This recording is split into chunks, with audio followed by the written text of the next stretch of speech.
The story began in the year 550 of the Kingdom of Madoc, where the main character Ramsay was talking with his father. The father pointed to a plot on the map and told him that from now on this territory would be his. The father, Hans Rugel, was a minor baron with a tiny patch of land in the north of the Kingdom of Mado. The land Hans showed Ramsay was the northernmost. Land, a deserted plot without inhabitants. The elder brother Ramsay Bal managed the Rugel domain. Another brother Kun was only an assistant, a backup in case of problems, and Ramsay, as the third son, was simply overlooked. In other words, he was just an extra mouth to feed. Ramsay smiled upon hearing that they would get land and said that this made him a branch of the Rugel family. Hans agreed. Ramsay said that then he should change his surname to distinguish himself from the main family, and from then on he would be called Ramsay Bartlett. Hans heard this and asked if it was really all right. Ramsay wondered if it was not too ironic to be equal and yet useless. He said it was not very much, but understood and asked at least for starting money.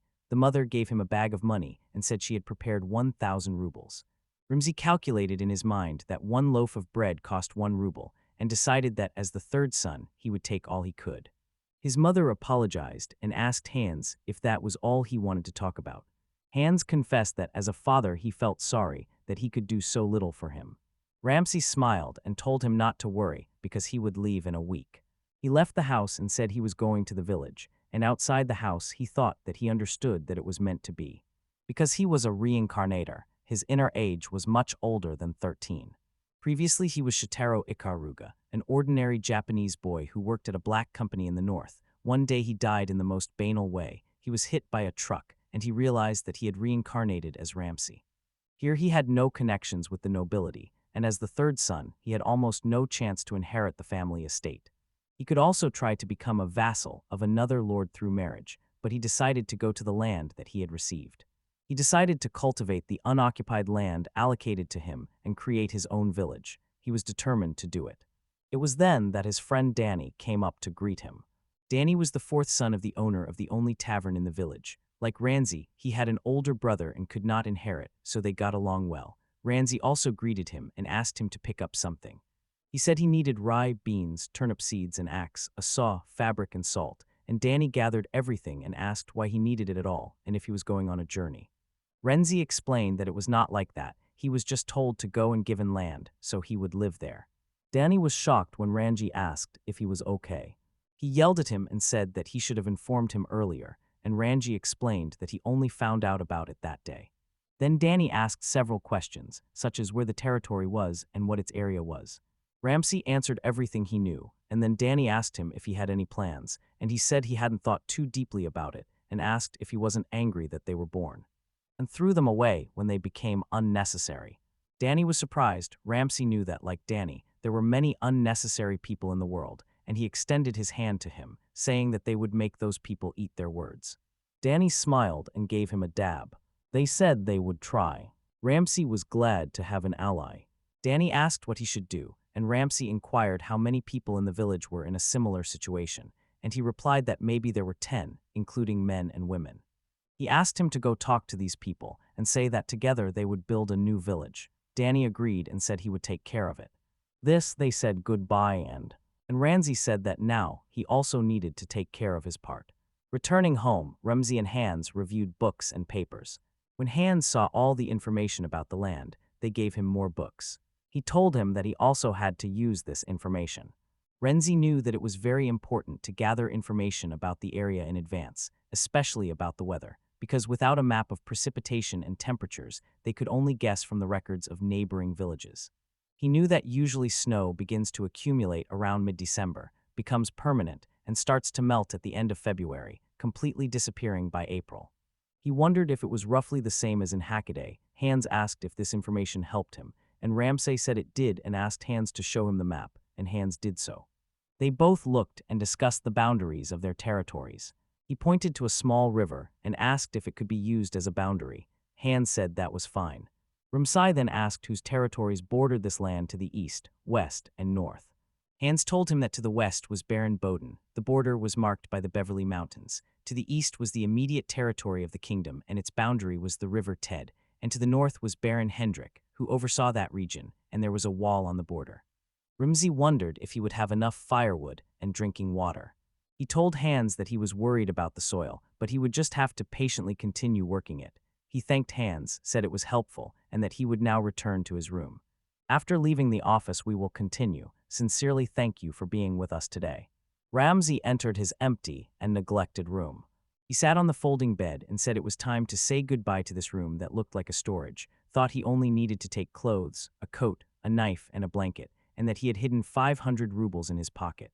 He looked up and saw a spiderweb, thought that these were not the best conditions, although it was pleasant to eat without working. Compared to how he was a slave in the black company, it was day and night. He stretched. He thought that Danny had to gather people, and he needed to get a land document from his father, because there were many matters to deal with. Just then his door opened, and his brothers entered. They mocked him, saying that Ramsay was finally renouncing him, and teased him because of it. Ramsay clarified that he would live there because he had land. His brother laughed at this, saying that he could never live on such a lousy piece of land, and that he was very naive. They saw that Ramsay was still smiling and got angry. The older brother spat on him and said he was annoyed and wanted Ramsay to leave as soon as possible and die in that new territory. They both left his room, and Ramsay composed himself. He said that in the old world there was a saying, better to be the head of a chicken than the tail of an ox. He looked out the window and saw the night sky, studded with stars. He raised his hand as if trying to reach them. He knew he had been given a second chance in life and wanted to make use of it. He would be the head of a chicken, not the tail of an ox, and with these hands he would carve out a new world. The next morning Ramsay arrived at his land, ready to start developing the territory. He looked at the map to see the markings of his territory. He touched the ground and saw that it was very hard and brittle, so plowing would be difficult. He went to the mountains and found birches everywhere. He knew that with wood he would have no problems. He touched the soil there and saw that it was soft and fluffy. He noticed that the soil on the mountain was better than on the plain. He realized that the best thing was to set up a base at the foot of the mountain, knew that getting up early was a good idea, and doubted whether it was worth returning to the village. Morning passed, afternoon came. Ramsay entered the village and felt hungry because he had eaten nothing since morning, and just then he saw a boy who was calling to him. It was Roger, the youngest son of the lumberjack. He ran up to him and was glad to have found him, when Ramsay asked why he was in such a hurry. He explained that Danny was looking for him. He enthusiastically told him that he heard from Danny that he was running this village. Ramsay explained that he was not running the village, rather he was being pushed out. Roger asked him to take him in because his older brother bullied him for being fat and slow. Ramsay saw that it was the same in every house. He was glad that more comrades appeared, but he could not afford to feed more people. Roger explained that his family had been cutting wood for generations, but all the logging rights went to his older brothers. Then he remembered that he was thinking of setting up a base at the foot of the mountain, and asked Roger if he could cut down trees. Roger agreed and said to leave the firewood to him. They both shook hands. Ramsay greeted him, and Roger said he was looking forward to it. After some time, they both came to the house, where Danny and other people Everyone who gathered was waiting. Danny told Ramsay that he was late. He asked him where he had been, and he replied that he was surveying the area. Then Danny introduced the people he had gathered. Willie, the fifth son of a farmer, and Eric, the second son of a carpenter. Danny said that these two wanted to help Ramsay with his ambitions. Ramsay thanked both and asked why they decided to join them. Willie said that he had no land left from his parents, so if he was going to cultivate, he did not care where. Eric said that he had no particular reason, he was leaving because he did not get along with his brother. Ramsay was surprised by another quarrel between relatives, but understood that it happens. This village was poor, and because of need there arose discontent. In poverty hearts and thoughts dulled and people lost compassion, so Ramsay wanted to create a village so it would not end like that. But it was then that Eric told Ramsay that they were not the kind to think they had failed, and that they could always come back. Ramsay was surprised but saw that he was right. They were not being expelled, and if something seemed wrong, they could simply pack their things and return to the village at any time, but it still hurt Ramsay, and he realized there was no point in dwelling on it. He raised his hand and said that the five of them would build a new village. Everyone agreed and raised their hands. Then Ramsay said he would announce their plans for the future. Danny and Eric teased him. Calling him the chief and respected sir, Ramsay told them that first of all a main house was needed, and the fields had to be cultivated, and he wanted Roger and Eric to take care of the house, and Willie and Danny to look after the fields.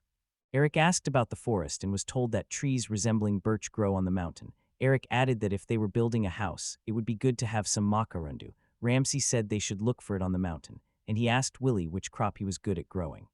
Willie told him that at home he used robins, wheat, and garlic. He asked Willie for permission to secretly take some seeds, and Willie replied that if it was not too much, it was allowed.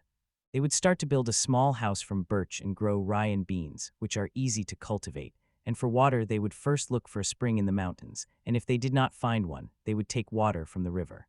Ramsay apologized for the haste and said they could start tomorrow. Others replied that it did not bother them, and Eric said he needed to prepare a little and asked to cut down a few trees. Denny left just as the traveling merchant had arrived. Everyone went out. Ramsay introduced himself and said he would manage the northern part of the territory. The merchant Slay introduced himself and thanked for the kindness, said that Ramsay was quite young, and Ramsay replied that he would turn 13 that year. He said he had heard from Denny about his needs and showed his cart where his goods were stored. He asked them what they needed. Ramsay thought and said he needed salt for a year. He also said he needed nails, and Eric added that he would like 100 pieces. They discussed a few more goods, and at the end, the merchant said that the total came to about 1,200 rubles. Ramsay was surprised because it turned out to be more expensive than he expected. He needed to take care of food and set aside money for unforeseen circumstances. He asked Slay to break down the expenses for him. Slay said that the annual supply of salt cost 500 rubles, nails at 3 rubles, each totaling 300 rubles, and fabric 400 rubles, and Ramsay doubted the fairness of this price, since he had not bought such things in this world before because he was the son of a nobleman. Denny came to the rescue, said it was a bit expensive and they would have to give up the fabric, so he offered 700 rubles for salt and nails. Slay said that this brought him little profit, but when he saw that the children were very interested, he thought that if he made a good impression now, they could become regular customers, so he agreed to the deal and said it was acceptable, and Ramsay thanked him. It was clear he was glad. Slay asked him where they were going to build, and he replied that they would go north to the eastern foot of the mountain. Slay told them he would check later and left. Everyone sighed deeply with relief, and Ramsay ordered them to disperse because they would pack their things and meet in the square before dawn. Everyone left, and Ramsay held Willie back, asking for a minute. After some time, they both arrived at Willie's farm, where his mother worked. She asked Willie where he had been wandering. When she saw Ramsay, she asked him who he was. He introduced himself as Ramsay Ragal, Willie's friend. Mom, hearing the surname, realized he was the son of a lord. He asked her not to stand on ceremony and said he had a request for her. He said that he would like to buy agricultural products from her and asked how much she could prepare. She told him that if it was rye, she could take 3 large sacks, 1 large sack for the beans, and no more than 2 small sacks for the garlic. He thanked her and asked how much that would be in total. She told him that it cost 600, but she is willing to agree to 500 rubles. Ramsay paid in advance and she thanked him, saying she would deliver the goods to Willie. Ramsay left thinking that he had done only minimal preparation. In the Ramsay house at dawn, he was about to set off, and his parents saw him off. He thanked them for helping him get to this and will never forget their kindness. Mom asked him if he really intended to work hard on his territory and said there was no need to leave so early. He objected that he wanted to prepare as quickly as possible and thought that he had nothing against his parents. But as long as those brothers were nearby, he could not imagine staying in that house. His father said he understood and reluctantly gave him the document for the territory, as promised. Ramsay accepted it and thanked him very much, then told him to take care and left. After some time, he reached the place where Danny and the others were waiting. And Danny told him that he was late. Rans apologized and explained that he was delayed because of his parents. Willie showed him the food he had asked for, and Ramsay thanked him, feeling a little calmer now, but soon he would have to buy more supplies. Thanks to the name Rugal, he used to buy everything cheaply, but from now on it would not be so easy. He hid himself to wake up and told his team that it was time to set off. After the overland trip, Ramsay stuck a stick into the ground and said that this would be their base. Roger said he would go chop wood, and Willie said he would check the soil nearby. Danny also tried to come up with something, but could not. Ramsay asked Danny for a favor if he was free. He asked him to quickly make a millstone for him. Danny was surprised and asked if he was serious. Ramsay replied that he was serious and in a hurry because they couldn't do without a millstone, as they needed to grind wheat to eat. Danny was disappointed because of this and went green to make the millstone. Willie saw him leaving and asked Ramsay what was wrong with him, and Ramsay said not to worry because he just went to look for stones. Willie told him that, as he had heard, the soil there was not the best and the drainage looked bad. Ramsay agreed and said that he thought so. Adding nuts and soil would help. He asked Willie what he thought, and Willie agreed, saying that at that time it was all they could do. He took a hoe and said for you to choose the best place and start plowing. Ramsay let Willie do it, and went to the mountains to check on Rogers. He found him and asked how things were going. Rogers told him that things were going well, and there were many birches there. And further up there were beeches and pines. Ramsay asked if it was possible to increase the number of pines and birches during planting. He thought that pine resin could be used as fuel, and if they managed to extract sap from the birch, they could sell it profitably. Rogers told him that if they grew wild, they could also plant them. Ramsay was glad and told him that as soon as they cut down the trees around, they would start planting to avoid landslides. He asked Rogers if he could grow a birch, and Rogers agreed. He helped Rogers cut down trees while Willie was busy with tilling, and Danny was busy with milestone. As the day was ending, everyone gathered, and Ramsay asked if he should report on the day's progress. He said he plowed, but the soil was bad. He added that the soil must be well plowed first, and then mountain soil should be mixed in. Rogers said that birch grows well, and they collected almost 30 logs. Danny apologized and said he found nothing. Ramsay summarized the report, thanked everyone, and suggested finishing for today. He knew that everyone had a home to return to, so there was no need to camp in such a state. Everyone looked awkwardly at him, and Danny said they would try to quickly create comfortable conditions. Everyone left and Ramsay stayed alone. He decided to prepare for the hike. He knew he needed water and fire. He decided to get water from the stream, but had nothing to carry it with. The thought of a campfire did not leave him. He remembered that he did not know how to start one. It was warm during the day, so he forgot, but surviving the night without heat was impossible. Also, he did not have a lighter. He began to panic, but after some time he finally set up camp. He lit a fire and wrapped himself in a blanket. He had to borrow some embers from Danny, and he almost froze. He thought he had planned everything, but turned out to be completely unprepared because he still needed a lot for life there. Finally, he fell asleep. When morning came, he was awakened by the voices of friends. They felt sorry to see him in such a state. Ramsay asked when he fell asleep. Eric decided that he needed to quickly build a hut, otherwise he would die. Roger thought that if they did not eat properly, they would have no strength. Willie decided to quickly grow a crop to feed them. They all left, thinking that they needed to arrange shelter as soon as possible. Ramsay said that he also needed to leave. He went to the river and drank water from there. He had just been thinking about food, but realized that first he needed to make dishes. He knew that he would not be able to make refined dishes, but he had learned the basics in elementary school, so he thought he could manage simple clay dishes. He found clay, mixed it well with water, and molded a pot from it. He thought that at that stage it was necessary to let it dry for about 2 weeks, but he could not afford to be slow, so he decided to experiment and expected a few failures. He let them tan a little, then brought them to the fire. When the time came, he threw it into the fire. After all this, he got an ugly pot.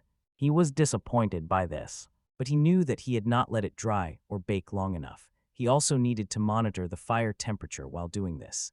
He checked and was glad that at least he could fill it with water. He placed the pot over the fire and added salt, beans, and thinly sliced garlic. He made bean soup with garlic and salt. He thought that this could not even be called cooking, and when he was about to start eating, he noticed that he had no utensils, so he decided to just use his hands. And drank it straight from the pot. He was satisfied with the meal. Did not expect that simple boiled beans could be so tasty. After he finished it, he decided to make pots again. He made several ugly pots and cups. He said that practicality is more important than art, and even if it is a bit rough, if it works, then that is enough. Time passed, evening came, and Ramsay realized that pottery takes a whole day, so he would have to try other things. Just then Willie called him and said that everyone had gathered, and Ramsay replied that he was already coming, and when. When he arrived, he asked everyone where Danny was, because Danny did not show up that day. Rogers said that Danny was very excited because he found the best stone, and Ramsay cried upon hearing this because he thought that he was really trying to make a stone bell. Eric showed him a small bed made for him. Ramsay was very happy to see this and thanked Eric. Rogers said that it was just a roof and floor, and Willie said that it was better than nothing. At night, when everyone had already left, Ramsay cleaned everything up and was ready to go to bed. He made a temporary oven, but really wanted to make it strong with bricks, and therefore decided to mold bricks from clay the next day. He lay down on his bunk and said that just having a roof and floor greatly relieved him. He slowly fell asleep. He thought that night he might sleep well. The next morning Danny came with others, greeted Ranji and told him that he brought what he asked for and will show it later. He gathered everyone and said, "Let's cheer up and start today." Eric asked him why he was responsible for this. Ramsay told them to split into teams of carpenters and farmers and thanked everyone for that day. Hurricane Rogers was doing carpentry work, and Willie and Danny worked on the farm.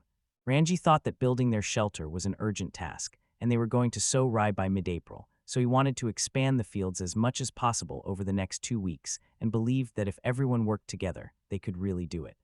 After some time, Danny approached and asked everyone to try his handmade stone bell.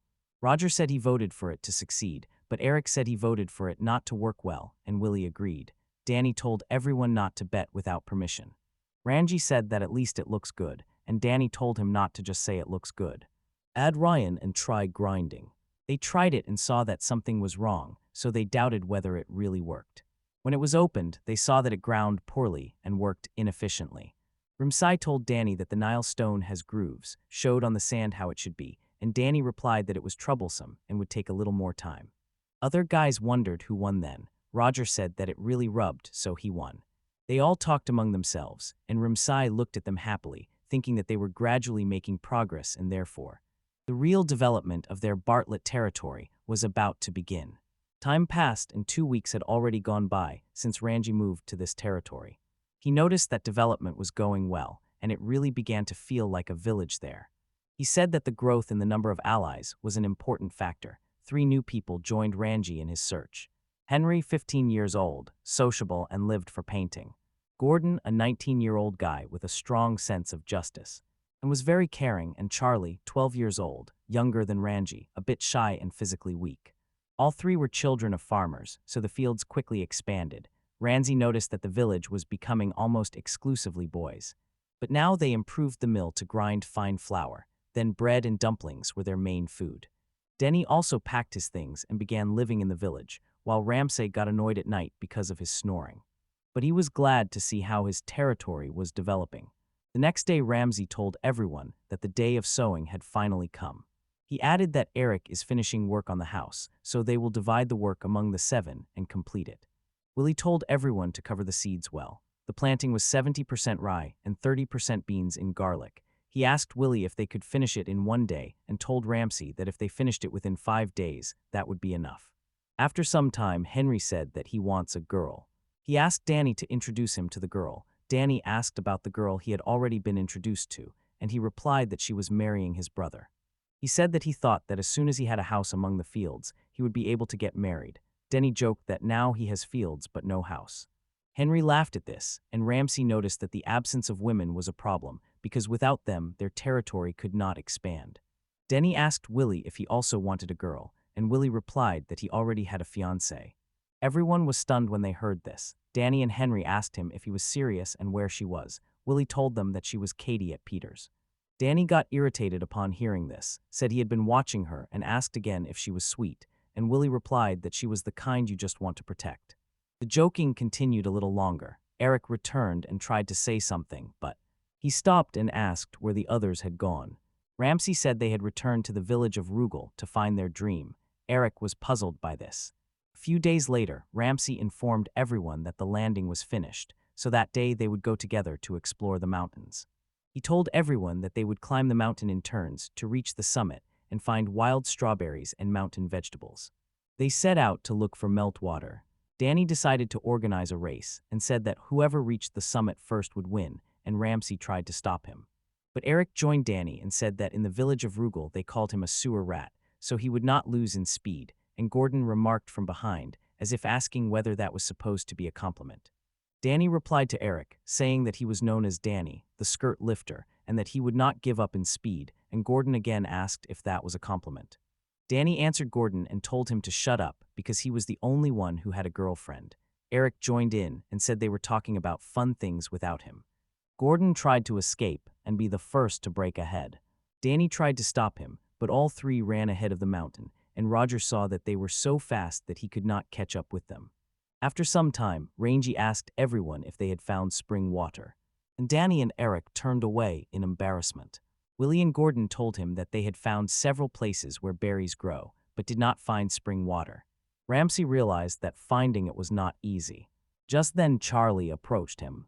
He told him that he heard the sound of water.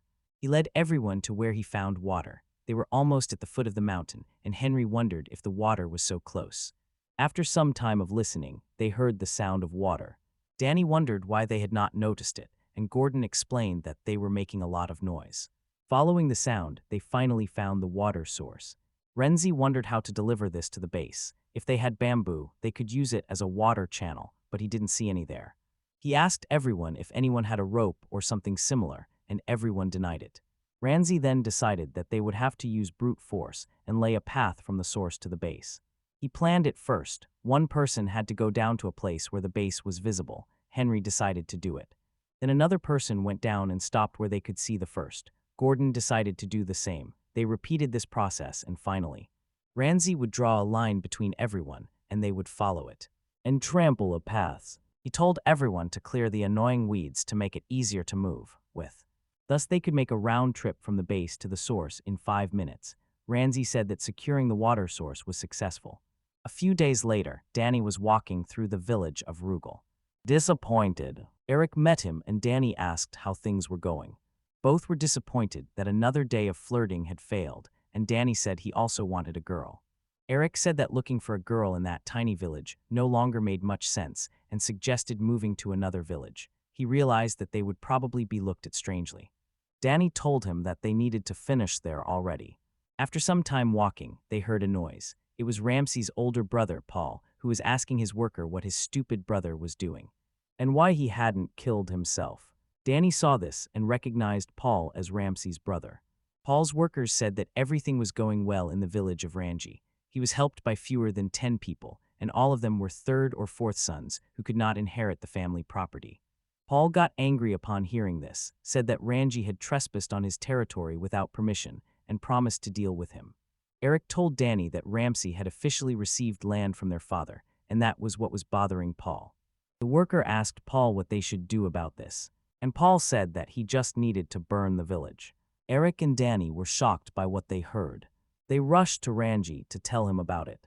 Renzi greeted them and said that together with Henry, he was making a map of the area, and his drawing skills were very helpful, but Danny replied that now was not the time for that. Ramsay asked them if something had happened, and they both told him what they had heard. Ramsay realized that Paul was going to burn the village, and said that his idiot brother only knew how to incite people. Eric asked him what they would do if they really attacked them. Ranji said he would think about it. Herrick said they could not just sit still, but Ranji calmed them down, said everything was fine, and returned to working on the map. Danny was still not sure about it. Later, Willie came to Ranji and said he wanted to grow grapes. He asked if they could be grown there, and Willie replied that he saw no reason why not, because grapes were quite hardy even in poor soil. Gordon told them that he had previously grown them at home, so he could help, and Henry said he definitely wanted to drink wine. Ramsay added that wine could also be stored for a long time. He said that then they would prepare a vineyard, and everyone began to plan. Danny and Eric came with worry on their faces.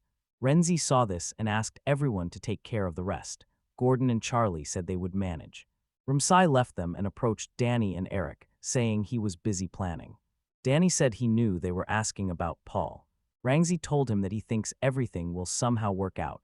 Danny was shocked when he heard this. Before he could say anything, Ramsay left, saying they would talk later. A few days later, Eric and Danny were again in the village and still couldn't choose any girls, and Eric said that the problem with Paul was not yet resolved, and he was curious about what Ramsay was planning. Danny wondered if the territory would really burn and said they would return to the beginning. Eric got angry, grabbed him by the shirt, and told him not to bother. Next to him because he was the one who angered them all, so he couldn't imagine returning alone. Danny asked what the matter was and what Eric wanted him to do. Eric got even more irritated because of this. He hit Danny in the face and told him to wake up. Danny smiled, wiped his face, and kicked Eric in the stomach, saying it was funny coming from him. The crowd saw that a fight had started and surrounded them. Danny asked Eric to let him go, and Eric said that he should apologize first. The crowd was pushing them to fight. It was then that Pavlo and the workers were passing by, saw the crowd, and asked what the noise was about. Eric won the fight and left. Denny's lying on the ground. Paul saw Denny and recognized him. He told his worker to take him with them. The workers lifted Denny and carried him to their base. Denny woke up, still hurting after the fight with Eric. He did not know where he was. He noticed that he was in a shed, and the Rugala estate was outside. He realized that he was on Paul's site. It was then that Paul approached and sat next to Denny, asking him what he was doing there. Denny was silent, and Paul told him to answer, saying that he was no longer from the village and that he knew he had been spending time with Ramsay. Danny denied it, shocked Paul, and laughed, saying that he could not stand that boring rural life. He told him that he was returning to his village and introduced himself as Danny from Rugalo. Paul laughed, and Danny continued, asking who wanted to engage in that boring development.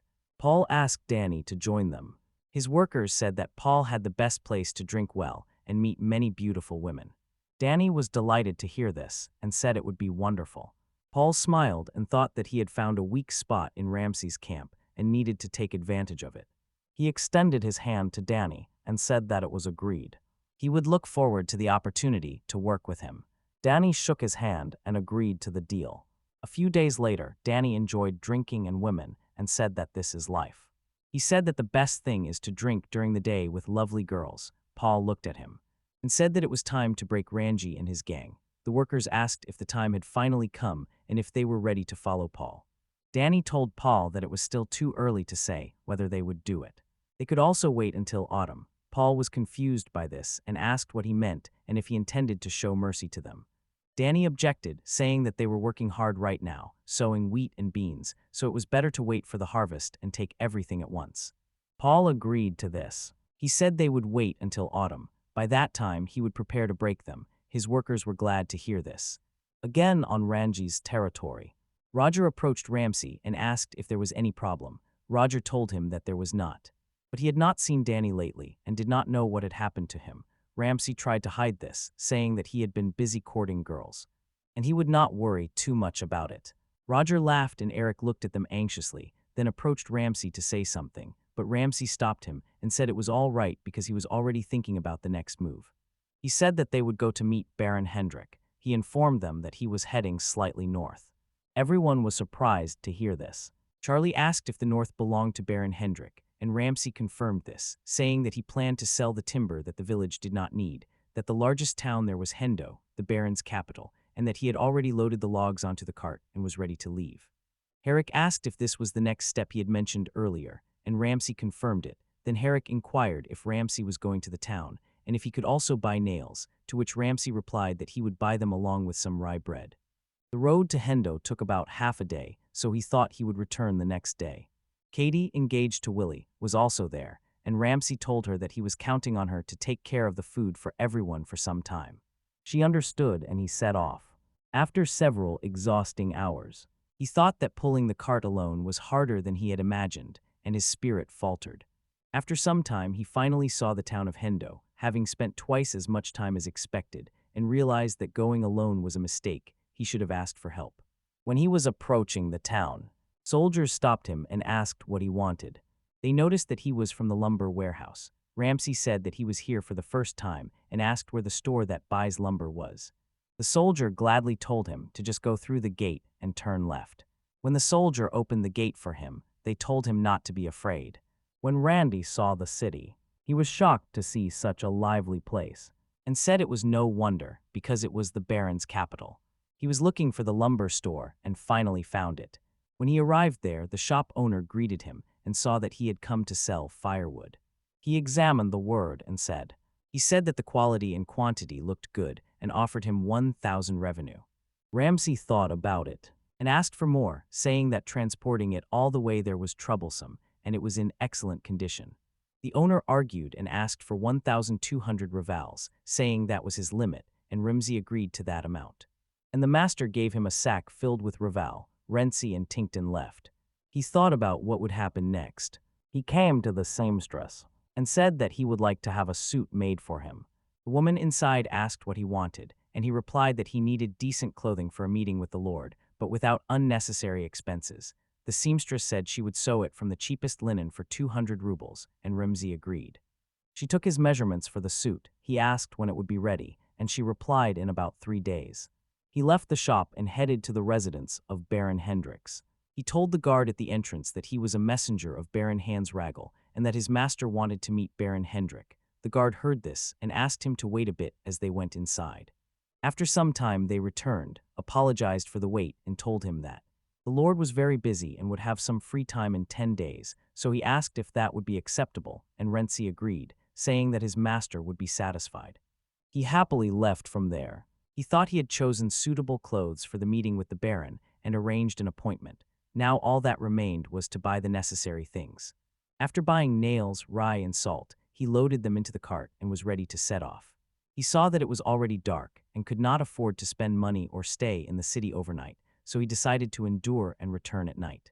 Ramsay returned to the village, and Gordon asked him if everything was all right because he was delayed. Ramsay told him that he had managed and prepared everything, and added that in 10 days Baron Hendrik would finally be needed. Gordon immediately after returning apologized for bothering him and said that yesterday, passing through the village of Rugal, he saw Danny with his brother Paul. He said he did not want to think about it, but asked if Danny could have betrayed them. Ramsay smiled and said he had to inform everyone. He said something to everyone. The scene shifted to June 25. On the day Ramsay was to meet the Baron, Rogers was with him and was surprised that the city of Hendo was so large. He thanked Ramsay for bringing him there, and Ramsay said he also wanted to sell some firewood, so his help turned out to be a lifesaver. He told him that they would inspect the city after they finished their business, so first they would sell this timber. After arriving at the shop, the owner recognized Ramsay. He saw that he brought much more that day. Ramsay told him that this time he brought them in pairs. The owner said he would quickly set the price and asked them to wait a bit. Rogers told Ramsay that he was sure they would get a good price. After inspecting the lumber and thinking it over, the owner told them that with this 2,500 rubles was almost the best he could offer. Rogers was shocked to hear this, and they said that was far too little. The owner apologized and said he had a lot of birch and would offer them 2,700, and if that didn't suit, they should try elsewhere. Ramsay agreed to the deal and sold the firewood. Rogers was disappointed because he thought he would get 3,000 rubles, and Ramsay said there was nothing to be done and they had to leave the cart there and move on. They both came to the seamstress, where she greeted Ramsay and said his suit was ready. Ramsay put on the suit. The seamstress asked him what he thought, and he told her the suit fit perfectly. Rogers also praised it, saying he looked great, and Ramsay thanked him and added that in this outfit he wouldn't mind meeting the Baron. He asked if they should go. After some time, they reached the wasteland. He told the guards that he was Rugal Khan and that he had been appointed as his father's representative. He asked for an audience with Baron Hendrik. This soldier addressed Rans as Sir and asked him to wait a little. Rogers recalled that Rans was also a nobleman. After some time, they entered the palace, where a maid greeted them, thanked them for their patience, and said she would show them the way. They both followed her, and Roger was captivated by the beauty of the palace. The maid showed them the room and asked them to enter. They entered the room, sat down, and the maid left, asking them to wait there a little. Rogers was still impressed, and this time told Ramsay that it was an incredible estate. Ramsay agreed and added that it was the residence of the Baron who ruled this region. And that is exactly why he came, if he managed to get Baron Hendrik's help. But before he could finish the sentence, Baron Hendrik entered the room with a majestic posture. He apologized to Ramsay for making him wait. Ramsay bowed and told him he had no objection. He raised his head and saw Baron Hendrik. He doubted whether he would really get the Baron's support. Ramsay told the Baron that it was a true honor to meet him and introduced himself as Ramsay Rugal, son of Hans Rugal. The Baron greeted Ramsay and introduced himself as Darrell von Hendrik, the lord of that territory. He asked him to sit down and inquired what was on his mind. Ramsay sat down, and he tried to recall negotiations from his past life. He knew he had to behave decently with the leader. He had to skillfully conduct negotiations. The maid entered the room and served wine. The Baron asked if he liked the wine, and told them not to hesitate to indulge themselves. Ramsay thanked but declined the offer, saying that the interlocutor seemed quite busy, so he would get straight to the main topic. He handed the Baron's butler an official document. The butler said he would take care of it. He opened it and gave it to the Baron. The Baron read it, and after some time, it turned out that Ramsay was the third son of Lord Rugal and was granted the Northern Territory. The Baron said he came here expecting more and asked if it was simply because Ramsay wanted to become his servant, as he could not cope with the wasteland. Ramsay denied this, saying that although the offer was attractive, he chose a different path. He gave a sign to Rogers, and he handed him a bag of money they received from selling timber. He opened it, showed the money they had, and told the Baron that according to that letter he received the land, established his estate there, and also changed his surname to Bartlett. He told the Baron that he would like to be under his protection. They looked at each other. The Baron said it was interesting and informed Ramsay that he recognized him as Sir Ramsay Bartlett, but protection would have its price and asked if that was acceptable. Ramsay agreed.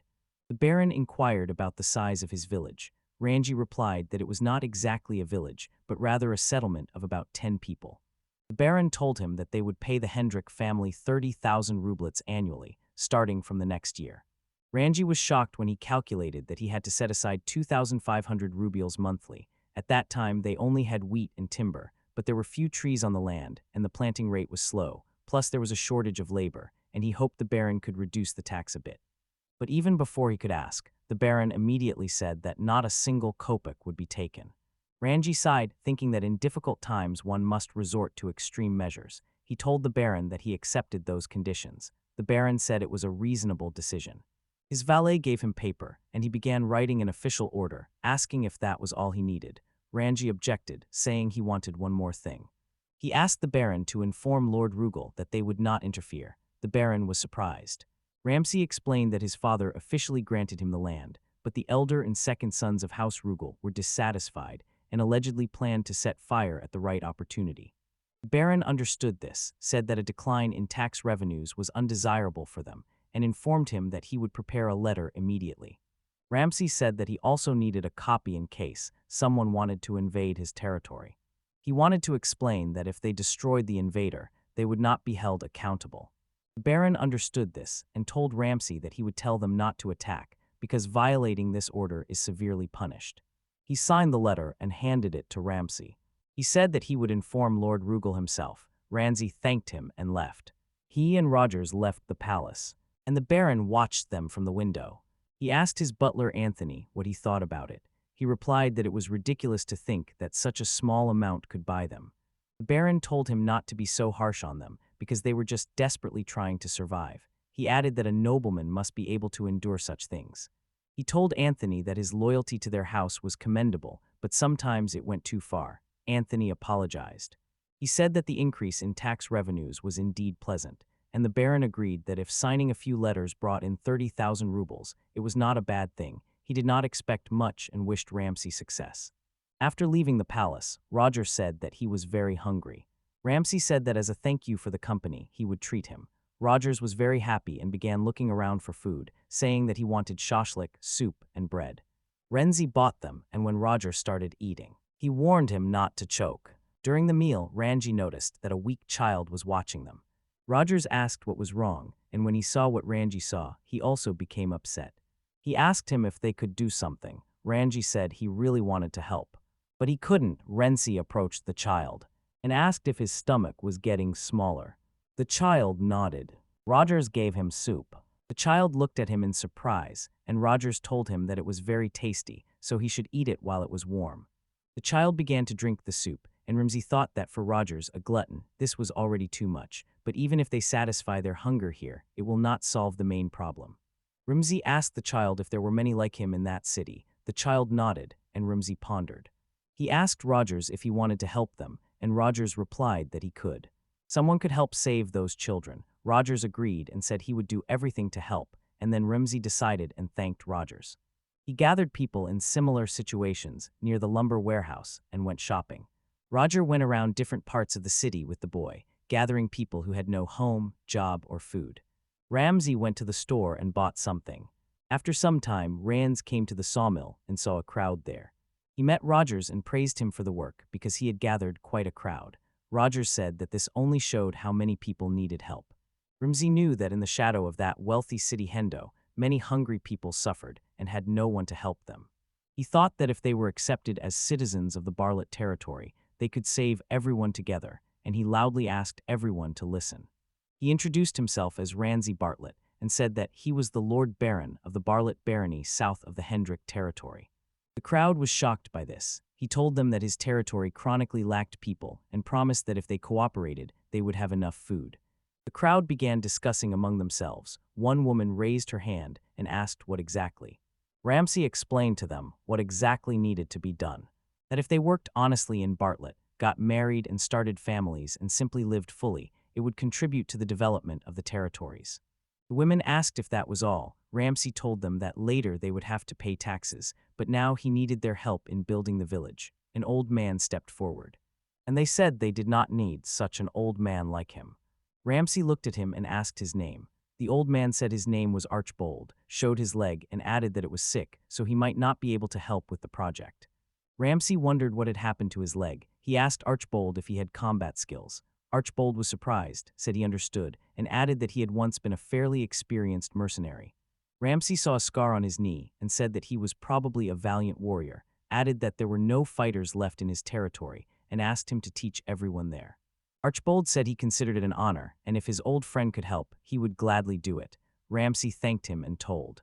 He told everyone that even if someone was not fit for manual labor, everyone had their role in the work, and whoever wanted to join could come to him or to Rogers. One woman raised her hand and said she would go.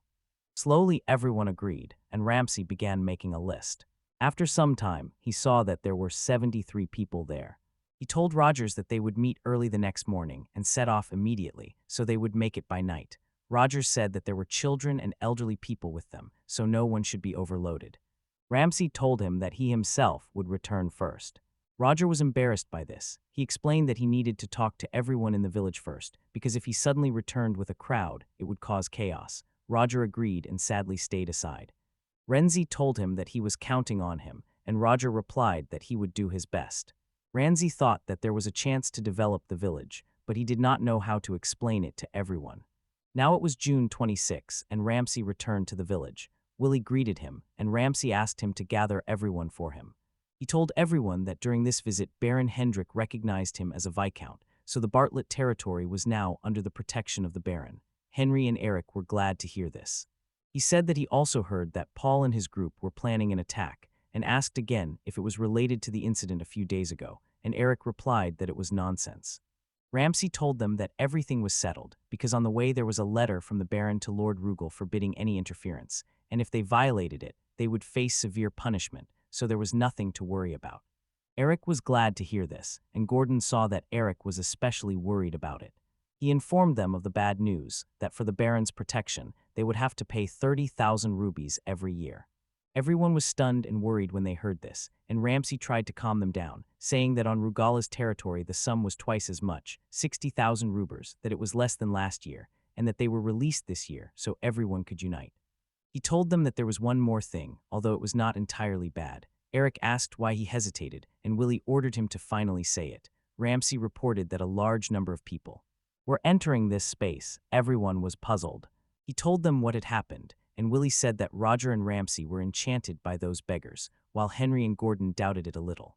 Ramsay said he intended to pay everyone fairly later and asked if that was acceptable. Henry told him that it was a good thing. Willie was glad that the village would be lively, and Eric rejoiced that there would be girls there. Ramsay said that everyone supported this, and Gordon put his hand on his shoulder and said that if so, they needed to prepare to meet them and distribute roles. Katie said she would prepare food, and Ranji promised to help her, adding that since everyone would be hungry, they needed to cook soft porridge so as not to shock their stomachs. Willie said he would take care of the fields, and Henry said he would bring more spring water than usual. Charlie did not know what to do, and Gordon said that since there would be more people, they should make household items, such as plates and spoons. Eric said that, as usual, he would do carpentry, but would make sure the cotton was ready.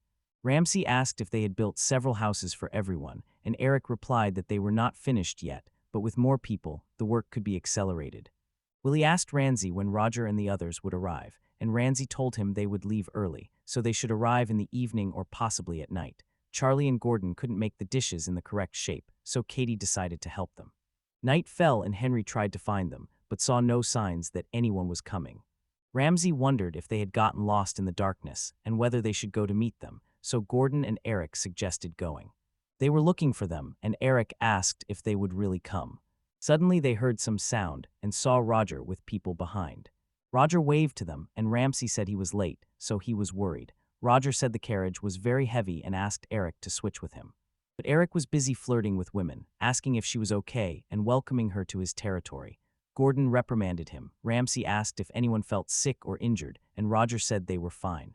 He thanked everyone for their efforts during the long journey and said that the village was already ahead, so it was worth enduring a little longer. Postponed to July 1 at the Rugal family house, where Hans named his eldest son Paul. He came with his brother or sister and asked why he was called, and Khan showed the letter. Asking him to read the letter, Pavlo saw that the letter bore the seal of the Hendrik family. He was shocked when he read the letter. The document stated that the Hendrik family recognized Ramsay Bartlett as the Viscount and forbade anyone from harming this territory and its people.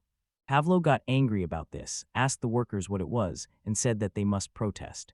Hans told him not to do stupid things and asked what he was going to protest against. Paul said that Ramsay was seizing the territory without permission, and Hans replied that Ramsay officially received it because he was simply given unused land. Paul was disappointed by this and left, when his brother or sister ran after him and sighed about it, but was glad to see that Ramsay was feeling well. He realized that when Ramsay asked to return the land transfer document back then, it was preparation for this moment.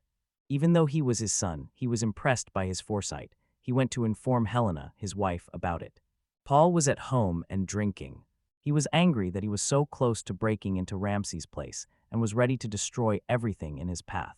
His younger brother tried to calm him down, but he told him to shut up and added that everyone needed to decide what to do with those boys. His brother and the worker left him alone. The scene shifted to Danny, who said that the time had come. He approached Ozma, the hunter's third son, and told him that he was going to kill him. Ozma said that the weapons and armor needed to be taken from there because he had a cart nearby, and Danny replied that he was glad to go with him. Ozma objected, saying that his brother was watching him, so hunting in a new country could be a good change. Danny told him that he was counting on him. Ozma said that he should first head to the village, and Danny replied that he would, and added that he would catch up with him soon. Ozma went to the village, and Danny approached the girl he met in the pub. Her name was Colette, and he told her that he was returning to Ramsay, and asked her if she wanted to join him. She asked for a minute to think, and slammed the door in his face. Actually refusing him, Danny knew he could not keep the sadness inside because he still had to visit other houses. He went to Roger's girlfriend, Gordon's girlfriend, and to Alice to invite them, and they agreed to go to Bartlett Village. Danny was sad because he couldn't persuade his girlfriend to come.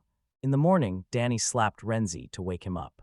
Ramsay woke up, hurried, and saw Ozma and Danny there. He was glad that he returned, and Danny apologized for making him wait, said he also brought a small thing, introduced his ally Ozma, and Ozma asked to leave the hunt to him. Danny saw that there were many more people in the village, and said that a lot had happened.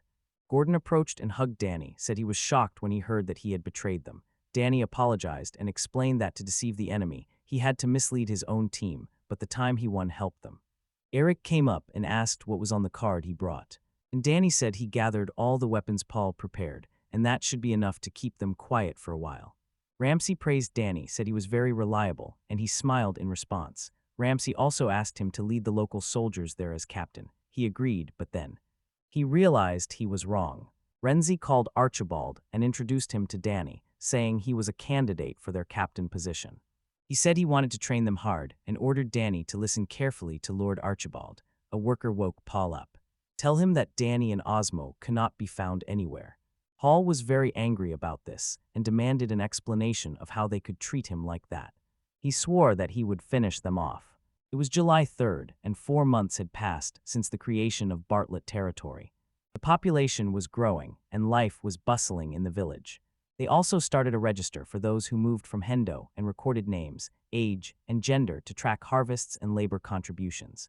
The newcomers included 14 children and 59 adults, 2 of whom were elderly. The gender ratio was approximately 3 to 4, with more women. Most were experienced farmers, among them several seamstresses and blacksmiths. Many earned money with simple jobs, such as transporting goods. They decided to specialize in agriculture and assigned accordingly. Willie tended rye, Gordon grapes, Henry beans, and Charlie garlic and turnips, and together with Roger, Eric, and Osmo, they selected apprentice helpers for them. Danny commanded 5 rookie soldiers, while the rest temporarily engaged in farming and land clearing. Ramsay saw that everyone had united and was working hard to raise the village, and he wondered how they could develop, as he himself also wanted to create local branded products. Ramsay was happy because he had always dreamed of living such a life. A few days later, on July 14, Katie approached Ramsay along with other women. She said she needed a minute to talk to him. Ramsay felt awkward, and Katie showed him the warehouse, saying that the food supplies were almost exhausted and only one sack of rye remained. Ramsay understood that this was bad, and Katie said that at this rate they would not last more than 10 days, so Ramsay asked Tina to call everyone. Aliza said that she had already reduced, but it had reached the limit, and Ramsay wondered if it was possible to harvest in the village earlier. When everyone gathered, Renzi said he wanted to ask everyone something. He inquired about which crops they were currently growing and when they would be able to harvest them. Willie told him they would be ready around mid-August, and the harvest looked promising. Henry said the beans should be ready at the beginning of August. Gordon said the grapes still needed time, so they had to be patient. Charlie said the turnips could be harvested soon. Ramsay and the other women looked at Charlie, and he asked what was the matter. Ramsay showed him the warehouse and said that they were running out of food, so quickly getting those turnips would be a great help. Charlie said he wanted to plant at the beginning of April to have 3 harvests a year, but this year he was late, so they only managed this one and another at the beginning of November. Katie asked which harvest they were counting on, and Charlie replied that considering everyone would be eating, approximately for a month. The women talked among themselves and decided that the turnips would last for this month. By then the beans would grow, and there would be other food, so they could manage, but they knew that turnips alone would not last even half a month, so they decided to gather wild herbs and ask Osmo for help. The boys saw that the girls were very reliable. Ramsay saw that they had a food crisis and realized that he needed to come up with a plan. At night he went to Isma asked if he had a minute, addressed him as Sir, and ran to him when he stopped. He said, as always, to call him Ranji, and added that you could ask him for anything, and Ranji replied that he actually wanted to talk about food. Explaining the situation, Ozma understood and said that to feed the whole village, they needed to hunt large boars, and Ramsay asked if it was possible to aim at such prey. Ozma told him that since the boars were large, they left many tracks, and that in any case he was going to hunt big game tomorrow, and Ramsay said he was counting on him. Ramsay left Ozma's house and thought that he could not rely on her alone. He needed another option, so he thought a little. In the morning, Ramsay went to the spring. The Tay River flowed along the border of the royal domains. Ramsay felt that his plan might work. He planned to catch fish with a stone, that is, to hit one stone with another stone in the water, stun the fish nearby, and then pick it up. He wanted not to disrupt the ecosystem, but in difficult times, he had to resort to extreme measures. He lifted a huge stone and walked across the river, and then hit it against a stone, making the fish nearby rise. He decided to do everything possible for everyone in the village. After some time, he caught a lot of fish and loaded it into his cart. He wanted to bring it home while they were still fresh. He believed that everyone would be happy when he returned, he saw that everyone was discussing something among themselves. It was then that Katie called Ramsay and asked where he had been. He tried to tell her about the fish he had, but she said it was not the time for that now. But Ozma brought them a big boar. Renzi tried again to tell her that he also caught fish, but Katie ignored him, thinking about how to cook the boar. Renzi was sad because he did everything he could, and Danny comforted him, saying it was just bad timing. It was already August 2nd, and a good harvest had grown. Ramsay asked Willie if it was time to harvest, and Willie refused, saying it needed to ripen a little more. He left the decision to Willie and asked him to call when it was time to harvest. Then Rangi visited Henry and inquired how things were going, and Henry replied that the harvest looked great. Ramsay asked him about the field expansions, and Henry replied that he had figured out the tasks and would bring the map later for him to check. Ramsay offered to help with the household, but Henry refused, saying it was not necessary and just let him rest. Renzi left Henry, thinking to himself that he was very bored. He finished processing the documents regarding the village expansion plan. Roger and Eric had students, so he just sat and loafed around. It was then that Denny came and saw that he was just loafing around. Dency knew what Denny planned to do and tried to avoid it by saying he had business, but Denny grabbed him, went to Archibald, and said that from today Renzi would join the training. Archibald rejoiced when he heard that, as a lord, he needed to fight to protect his people. At first he equipped himself and began to run. It was hard for him because the armor was too heavy. Then he had to practice strikes with a wooden sword. He asked how long it would last, and Archibald said he would have to continue until he mastered the correct form. After this, Archibald ordered him to dive into real combat training and said that strikes, steps, and other techniques must be ingrained in the body. Ramsay sparred together with Denny, telling him that he would definitely hold a grudge. Denny told him that he still held a grudge. Archibald was glad to see everyone in high spirits, although someone said it was just a fight. It was already October 15, and Paul went to the tavern again. His workers noticed that lately he had been there too often. Paul placed an empty mug and asked the bartender to bring him more drinks. The bartender apologized, saying that they had run out of beer. Paul said that if there was no beer, then bring him wine, mead, or something else. He was still annoyed at Ramsay and was looking for a way to make him admit he was wrong. Just then one of his workers, Ivan, approached him. He told him that if he did not like Ramsay, it would be better to just kill him. Paul threw an empty mug at him, called him a fool, and said that his father would not allow him to do that. I told him that for Paul this might be forbidden, but they were not nobles, so nothing was forbidden to them. Paul was surprised by this idea and laughed, saying that it was a good idea, and he could not believe he had not thought of something so simple himself. He said it was simple. Instead of Paul Rudgel, they would dress up as thieves and attack their base. He knew that they were unarmed now, and told everyone to hurry and prepare. His worker asked when they would carry it out, and he replied that it would be after the snow melts. His worker eagerly asked to do it right now, because the muscles craved action. Paul told them again that he had no weapons. He said that preparation would take at least 3 months, and soon the snow would start to accumulate, but then it would be hard to ignite. He told Ramsay in thought to just wait, because he himself was going to completely destroy his hideout. Rans and Danny were having fun after getting tired during training. It was already November 3rd, and winter was almost coming to the territory. Ramsay was walking and felt a cold wind. He knew that by mid-December snow would fall, so they needed to prepare for winter. He told Danny and Eric that he was going to Hendo for supplies and asked them to help. Since this time he had a lot of firewood, Danny agreed to help and be his guard, and Eric said it sounded fun and also decided to go. He understood that they just wanted to go have fun in the city. But it should be understood that sometimes everyone needs a break. He decided to leave it to the two of them. The three set off for Hendo and arrived on time. The guard recognized Ramsay, and he approached the firewood warehouse, saying to the owner that he wants to sell some wood. The owner saw that this time he brought a pile of firewood, and as always, it was of excellent quality, so he said he could offer 9,000 rubri for it.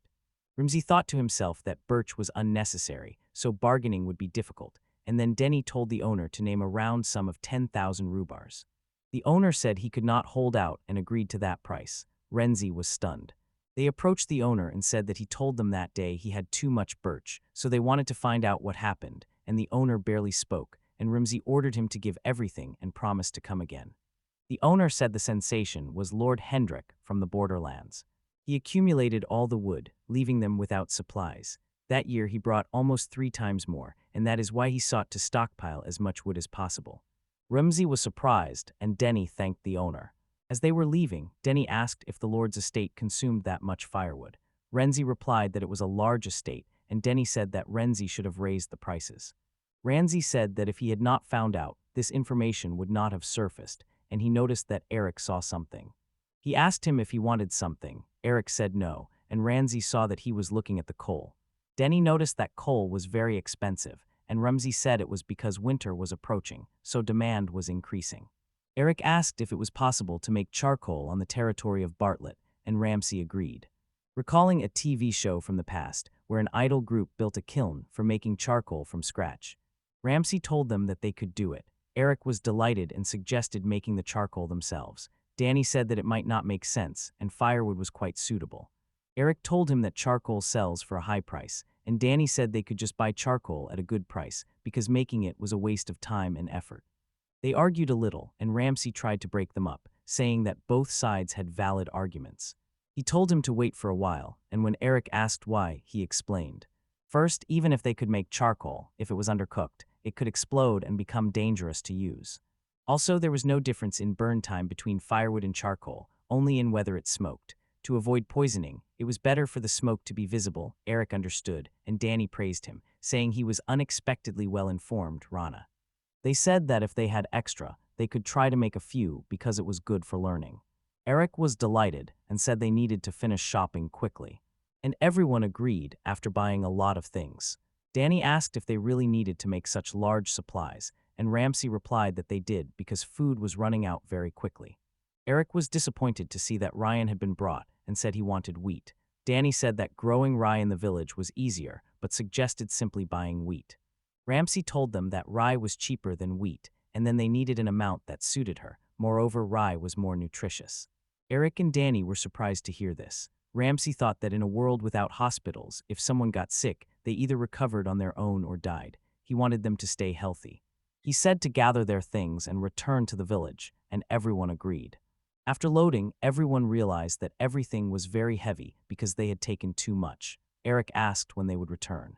Ramsay said they needed to take turns and keep pushing. Eric asked Danny to allow him to take a little vacation. Ramsay saw that the cart was very heavy and pondered its weight. On November 10, Danny and Ramsay were digging the ground. Danny said he had just informed them that they were not going to make charcoal and asked why he tried to build a charcoal kiln that day. Ramsay said he had not planned that yet, but his reasoning was convincing. He added that he realized something. And the thing was that the firewood was heavy. He added that if it was carbonized and dried, it would become much lighter and easier to transport and use. Danny agreed. Ramsay said he would need his help. Danny agreed to help. After digging a large pit, they made a chimney and plastered the walls with clay. Ramsay told Danny not to forget to line the bottom with straw. Then they tightly packed all the wood material that could be turned into charcoal, such as logs and branches, and to minimize oxygen access, they covered it with rye husks and similar materials. When they blocked the entrance with bricks, set fire to the wood inside, sealed it tightly, and the kiln for charcoal was ready. Danny asked if it would really produce charcoal, and Ramsay replied that he wasn't too sure, but maybe, and said they would improve it along the way. Just then, 2 children appeared who were on the mountain, gathering leaves and twigs. They saw Ramsay and Danny, and Ramsay asked what they were doing so far from the village. The girl replied that she came to collect leaves and branches for a fire because it was cold. Ramsay advised her not to go far from the village because the mountains could be dangerous, and the girl agreed. Danny said he would help too, but the boy asked him to return to work. Danny said he had just finished another task, and Ramsay thought there was still more to prepare. He approached Henry and asked about crafts in winter. Ramsay explained that when the snow piles up, they won't be able to work on the farm, so he thought making wooden items would be a good idea. Henry asked if he meant spoons and forks, and Ramsay agreed, saying he asked Charlie to make a prototype. They went into the house where Charlie and Aliza were working with wood. Charlie said he tried to make a chair, and Ramsay told him it looked good. Ramsay added that they might be too small to sell, but would be suitable for the village. He then saw Aliza's work. It was strange, and when he asked what she was making, she was surprised he couldn't tell. She told him it was definitely a bear with a fish in its mouth. Ramsay was shocked. He heard this and said he hoped they would sell well. Aliza was confident in them and said it was a masterpiece, so it was obvious they would sell. Ramsay called Charlie and said that since they had little firewood, he wanted to keep Aliza away from them. Charlie agreed. Aliza asked if everything was okay. Ramsay denied that anything was wrong and suggested that the craftsmen make figurines or decorations, and others make spoons and bowls. Aliza said that the scene seemed quite safe. Ramsay assigned the task to Henry and Charlie and said he would go for a little walk around the village. At that time, Eric called Ramsay and said that the construction crew had gathered, and Ramsay replied that they needed to start repairs in every house. They approached different houses, preparing them for winter. In winter, they needed to be careful with heating. To avoid frostbite and carbon monoxide poisoning in small houses, they installed simple chimneys for fireplaces in each house. They decided to make a fireplace there, and he told the other workers to ensure that the chimney was high enough for the smoke to exit outside, adding that the house designs were the same, so they would do the same in the others. Eric and the others were ready to return to work, and Ramsay left them. He felt relieved because now it seemed that they would barely manage to prepare for winter. And so the first winter came to the Bartlett territory. A few days later, Danny was playing snowballs with other children, who scolded him and told him to behave his age. Danny said that it was too sweet, and in a serious match, age does not matter. At that moment, Eric threw a snowball at his face. He called Eric a fool, and Eric called him slow. They fought a little, and the children planned together to get rid of both of them. Ramsay saw this from the cabin and could not believe they were still doing this in such cold weather. The territory of Bartlett was already fully in winter, and the snow reached up to his waist. They distributed supplies, but he was worried about the residents trapped inside and wanted to go check on them. But he still saw that he really lacked money.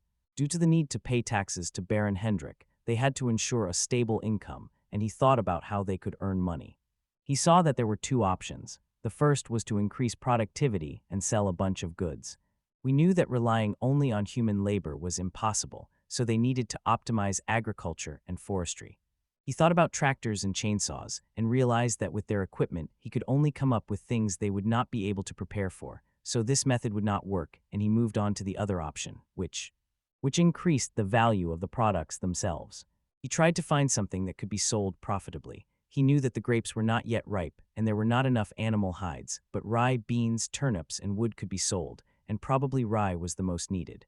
He tried to think about a rye product. Just then he heard a voice. It was Danny and Eric, who froze. They said that those children were too energetic, and that was a problem. Eric agreed, and they both sat by the fireplace. They said there were so many dresses there, and in such cold, it really wouldn't hurt him to have something to warm him from the inside. When Ramsay heard this, he had an idea. Using rye, it would be easy to make alcohol. He remembered his past life when he lived in the northern regions. There was a young exchange student named Arjun, who came from the far north, and he told them that alcohol could be made from bread. The method he taught them to make alcohol was so simple that he barely remembered it himself. Ramsay called everyone and said they needed to make some alcohol. Willie and Gordon came to help, and Gordon said that, as he said, he had prepared rye bread, and Ramsay thanked him. They were going to make kvass, a low-alcohol drink widely consumed in Russia and other countries. The drawback was that it did not reach 3% alcohol. The first step was baking rye bread to a golden crust, then dissolving yeast in warm water and starting fermentation in advance. Then they poured warm water into a large jar, added toasted bread, wild berries, and yeast, covered it, and the berries caused sugar fermentation, producing alcohol and making the drink tastier. Now all they had left was to wait until the fermentation ended. Willie asked how long it should stand, and Ramsay said he wasn't sure. It needed to be tested every 12 hours. Danny offered to try, but Eric interrupted him, said he had no sense of taste, and asked Ramsay to entrust it to him. Ramsay said he would take it to the two of them and ordered not to drink it without permission. They drink it during breaks and afterwards. After a few days, the pot was empty. They both sat with guilt on their faces. When the others were outraged, Ramsay expected this and asked what time was best. Danny said it was the morning of the third day, and Eric thought it was the second night. Ramsay asked them if it had really turned into alcohol, and Danny confirmed that he felt warmth, so he thought it had. Willie said the brewing itself was successful, and Gordon said they needed to decide how much rye to use for brewing, and Ramsay said he would check the ledger and count. He told Eric and Danny that since they drank everything without permission, they would be punished by having to pick berries on the mountain. Eric asked if it had to be done in such cold, and Ramsay replied that it was a punishment, so they went to the mountain through heavy snow to pick berries. It was already January 6th. A week had passed since New Year, and the cold still bit. Ramsay tasted the alcohol and said that next time more yeast should be added. It was then that Danny Keene was shouting at Ramsay. Ramsay asked him to calm down, and when he came in, Danny said it was not the time and that Paul still wanted to kill him. Ramsay was disappointed because of this. He said that his brother had a serious obsession, and if he had directed that passion elsewhere. He asked Danny where he had learned about this, and Danny said he was returning to the village of Rugal to see a girl and heard it there. Ramsay said they needed to talk about what was next, and asked him to call Ozma old Archibald for him. Danny agreed and led them to Ramsay's house. Ramsay apologized to Archibald for disturbing him in the snow. Archibald asked what trouble they were in now. Danny explained the situation, and added that Paul was again stocking up on weapons and armor. Ozma asked if this story was true, and Danny replied that he heard it from Colette in the village of Rugal, so if there were doubts, someone could be sent to scout, and Ozma also reminded that Earl said not to get involved with Ramsay, and wondered if Paul had received that warning. Archibald said that even after the warning, he still wanted the Lord's head. Ramsay said that as long as no one knew he was a killer, he was fine with that. He continued saying that the problem was that the conditions were too favorable for him.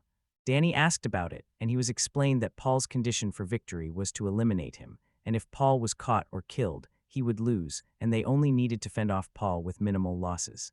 Ozma said that setting their houses on fire would be a big hassle, and Ramsay added that the timing of the attack entirely depended on him, so everything was in Paul's hands. Archibald said it was better to draw Paul out and strike. Ozma said that probably Ramsay would be the bait, but there was a risk of an attack on the village at that time. Danny asked whether to inform Ramsay's father and ask him to restrain his son. Ramsay said that Paul and the others would just pretend they knew nothing because they acted secretly. He believed that in any case, they should act after the snow melts. He said they needed to gather information and make a plan by that time. January 11. Ivan and Pavlo enter the house. One of his workers saw the armor and swords and said these were good things. He asked Paul how he got them. Paul explained that, as the merchant on the sleigh said, it was getting tense in the capital, so they used this to appease his father. I did not ask him to try on the armor, but Paul allowed it and said that as soon as the snow melts, they would deliver a strong blow, so he should get used to the iron sword by then. One of the workers asked what to do with the rat that got inside Paul to Rees. He told him to just leave it.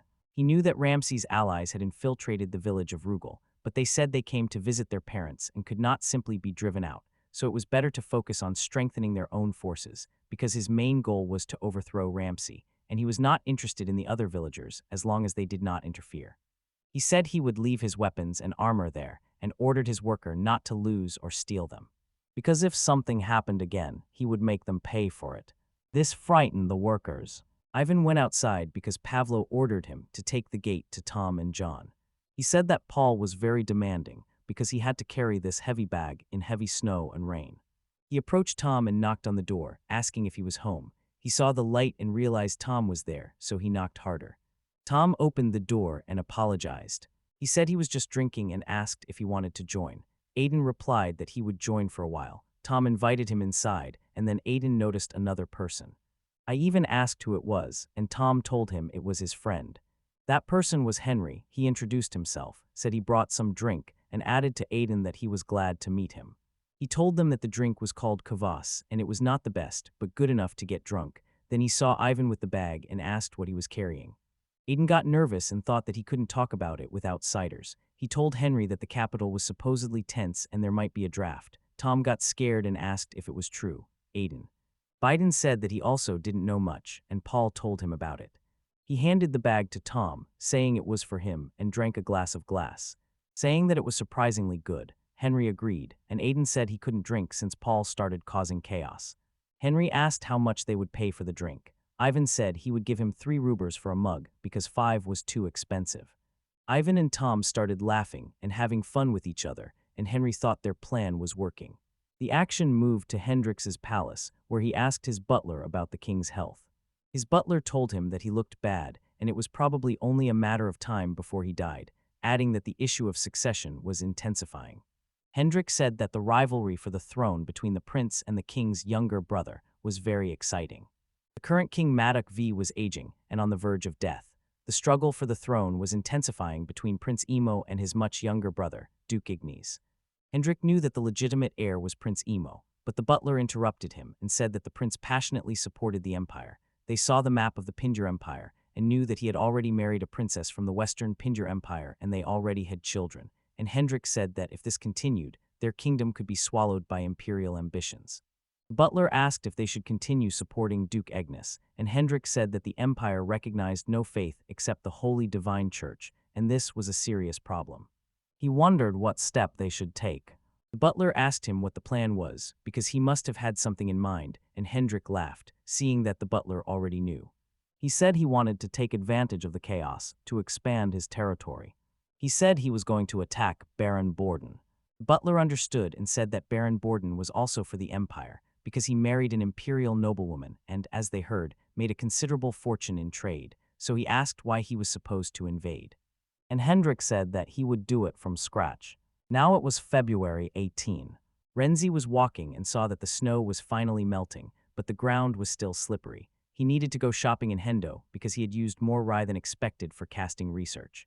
Denny came with a loaded cart and said they had loaded all the wooden goods that could be sold. Ramsay asked if it was worth setting off, and Denny agreed.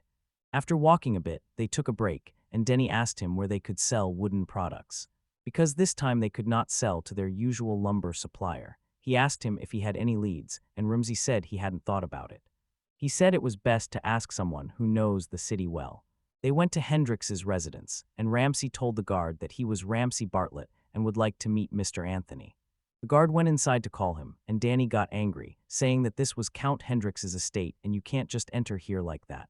Ramsay agreed and said he couldn't meet the Count, so he asked for the steward. Hendrik's butler Anthony came out and greeted Ramsay. Ramsay apologized and said he needed to ask something. He asked if a license was required to sell alcohol in this town, and Anthony replied that if he supplies stores, especially for the population, then a license is needed. He inquired if he planned to do business there, and Ramsay denied it, saying no, he was just managing funds for His Excellency, adding that he hoped Anthony would advise places that buy timber, wooden goods, and spirits. Anthony thought to himself that Ramsay was a cheeky little monk. Ramsay knew this, but, as a court representative, understood that Anthony could not just dismiss him, because they did not want rumors spreading that the Count did not value his vassals. Anthony sighed deeply and said that for wooden goods it was better to go to Collins Trading, for alcohol and soap to the tavern, and for lumber to Doggie's shop. Danny was bored, then Renzi asked Anthony if he knew any rumors from the capital. Anthony asked him what he meant and thought he just wanted Renzi to get out of there already. Renzi asked if he hadn't heard and said he would tell. He told him that in the capital, it seemed there were troubling movements regarding the succession to the throne and asked what he thought about it. He said that Shirley Stewart Anthony knew about it. Anthony was surprised. He thought that pretending to know nothing, he now could not speak carelessly because when Lord Darrell Hendrik summoned him, he might reproach him for saying that no actions would be taken, and he could not just lay out calculations and describe the tension himself. He realized that he had underestimated Ranji as a country bumpkin and wondered how far-sighted he was thinking. He told Ramsay to hurry up and sell those goods. Lord Darrell would speak to him personally. He told him to return there immediately. Ramsay was waiting for him and said he would return soon. After leaving the mansion, Denny said it was tense and asked. Ramsay asked if he was sure about the meeting with the Baron. Ramsay said he needed to watch his guardian's movements now. They arrived at the Collins Trading Company. When they entered the place, they saw that there were many people there. Denny said it was crowded here, and Ranji said that this place was known as one of the leading trading companies in the city. He noticed several people discussing something and told them that Anthony had sent him there. A man named Ashley, a merchant of the Collins Company, was surprised that Anthony had introduced them and asked if they had business with his firm, and Ramsay confirmed that he hoped to sell some wooden goods. Ashley inspected the quality of the goods and said that they are quite good. He said that overall it would be 1,200 rubles. Ramsay thought, and that was it. When asked if they also trade rye, Ashley confirmed, saying that it is the well-known trading company Collins. Ramsay said that it is wonderful and asked if it could be exchanged for 3 barrels of rye. Danny asked if he was sure he did not want cash instead. Ramsay replied that rye is the main goal, and it is better to exchange immediately for what you want than to lose money on commissions. Ashley thought for a moment, and Ramsay said that he was in a bit of a hurry because after that he had a meeting with Baron Darrell. Ashley could not believe it and told him to stop joking. Ramsay replied that he was not lying. He suggested that if what he said was true, he wanted 4 barrels of rye, and if it was a lie, then only 2. He asked Ashley what he thought, and Ashley thought that for a merchant this was a good deal in any case, so he agreed to the bet and said he was in. Ramsay told him to move, and Ashley told his workers to watch the cargo. They arrived at Darrell's estate, and Ashley told Ramsay that if he wanted to refuse, now was the time. Ramsay approached the gates, the guard recognized him and asked him to come inside. Ashley was shocked, and Danny smiled. When they went inside, Anthony met them and told Ramsay that he could go further, and his companions would wait in the room. Ramsay entered a dark room where Darrell Hendrik was sitting. He said that he was glad to see Ramsay. Ramsay greeted him and apologized for his clothes. Darrell said not to worry and to feel at home. Ramsay sat opposite him, and Darrell said he would get straight to the main topic. He confirmed Ramsay's suspicion, saying that troubling movements were happening in the capital and that he intended to take advantage of this to expand his holdings. Ramsay was shocked by what he heard. He planned to use the ball to ask Darrell for help, but openly declared his intentions. He felt that trouble was coming. Ramsay sat silently, and Darrell praised him, saying that silence is golden. He said that his goal was Borden Baron in the west, and that he had come there that day not by chance. He asked Ramsay to come up with a pretext for the invasion, and Ramsay was shocked. He calmed down and asked him what he would get out of it. Darrell asked him what he wanted, and Ramsay said he wanted land and money. Darrell explained that the land could immediately be problematic, but he could prepare the money. He told him that if he was lucky, he would pay him 50,000 rubles. Ramsay added that he wanted to buy his tax exemption. Darrell agreed for 3 years. Ramsay thought that if he could gain financial freedom, it was no big deal. A bad deal, and at that moment, it was hard to refuse. If he was going to poison the well, then do it to the end. Renzi asked if it was done just as a pretext, and Darrell confirmed it. Ramsay agreed with this and said he had a proposal he wanted to add. The scene shifted to Danny, who was a bit drunk, and told Ramsay that he and Ashley had talked for a long time. Ramsay saw that Danny had a good time. Danny said they were constantly brought wine and dried meat. Ashley then approached, apologized to Ramsay for doubting him, and said that, as promised, he would organize 4 barrels of rye and lodging.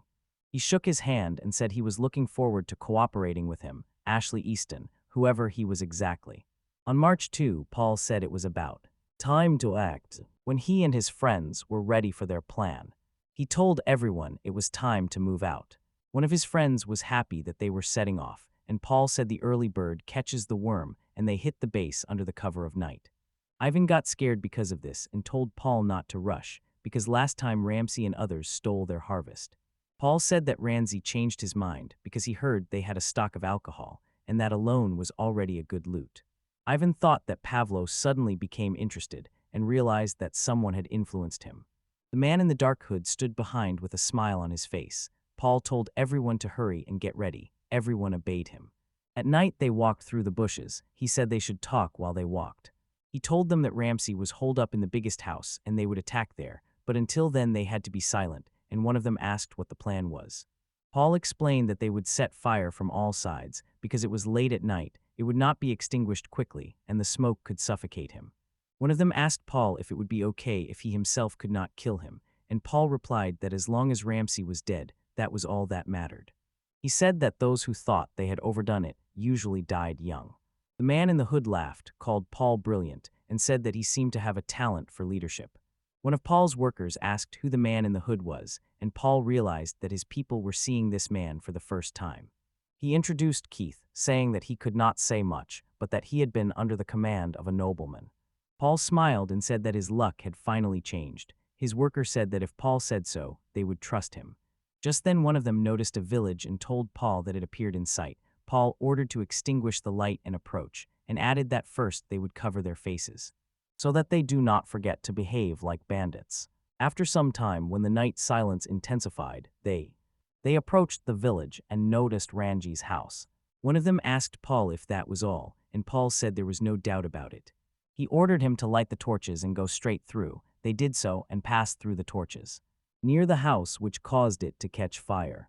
The house caught fire, and Paul, seeing this, laughed and shouted to Ramsay that this was his end. Other villagers came out and saw that a fire had broken out. One of the workers tried to scare the villagers away and said that this was not a show, so if they wanted to survive, they had to disperse.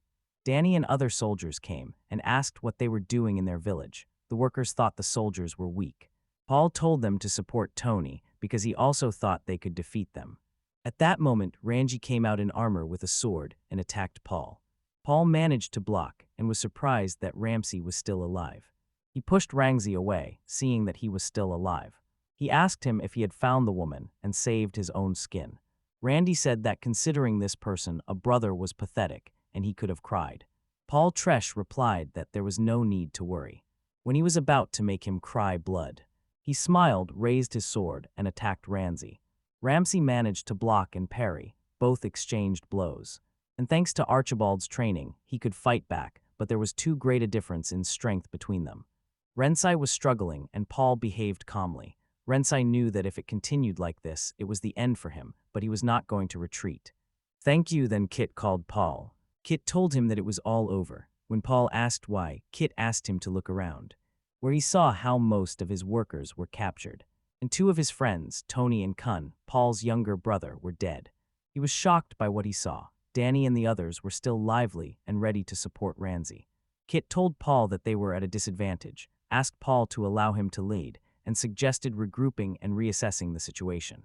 Paul had no choice, so he agreed and fled with Kit. Danny tried to catch up with him, but Ramsay stopped him and said it was unnecessary. First, they needed to control the fire. Charlie and the other villagers brought some water and a few buckets. Ramsay told them that if they acted now, they could limit the damage to just the base, and ordered everyone to join the forge and extinguish the fire. Kit and Paul were fleeing, and Paul was cursing Ramsay. He said he would never forgive him. At the Hendrik's estate, Renzi was with Danny and Osmo, all well-dressed. Darrell came in and apologized to Ramsay for making him wait. Anthony also greeted the Rugala Lord Khan, who came sad and confused. Darrell sat down. He asked everyone present if it was worth discussing the details. Trancy summarized the recent attack on the village of Bartlett, and asked his father, Lord Rugal, if he had any objections or other arguments. Hans looked disappointed and sad. he wondered if it was really Paul asking Ramsay about the evidence. Ramsay, of course, told him that all the attacks were carried out by 6 residents of the village of Rugal, and they were Paul Kuhn, Tony, Ivan, John, and Tom. He told him that they had captured 3 of them, so if he doubted, they could bring those prisoners there. Hans asked what about the other 3. And Ramsay told him that the organizer Paul fled, leaving everyone behind. The other 2, Tony and Kuhn, the second son of the Rugal family, were dead. He said Hans was completely shocked by this. He put his palm on his face, hiding his sadness, and told everyone that he understood. Ramsay told him that he would later bring the bodies to his estate. Dural smiled at this, having said that it was time to pass the verdict. He told Rugal Khan that ignoring warnings and attacking allied territory was a serious violation. Even if it was done by his son, the father should have kept watch. He said he would not take his life, but would strip him of his title and lands and exile him.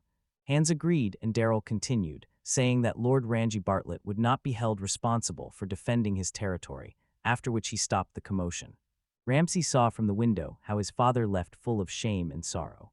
Danny sat down and said that standing before the border wasteland was very tense. Ozma agreed, and Ramsay then apologized to both of them, saying when I was a child.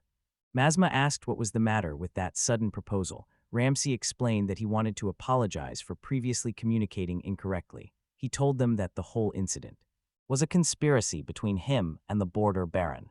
They then went back to the past when Ramsay met with Daryl. He said he had an idea and explained that his brother Paul still had not given up plans to kill him, so he could support Daryl, and this interested Daryl. Ramsay explained that, for example, if he spread rumors that the Baron and Lord Borden did not like him, Paul would be provoked and attack the Bartlett estates.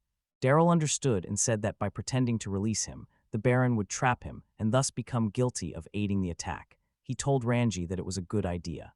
He appointed his page Keith as a courier, gave the signal to Anthony to do the same, and told Ramsay that he would notify him in advance of the attack date, and Ramsay should focus on defending the village.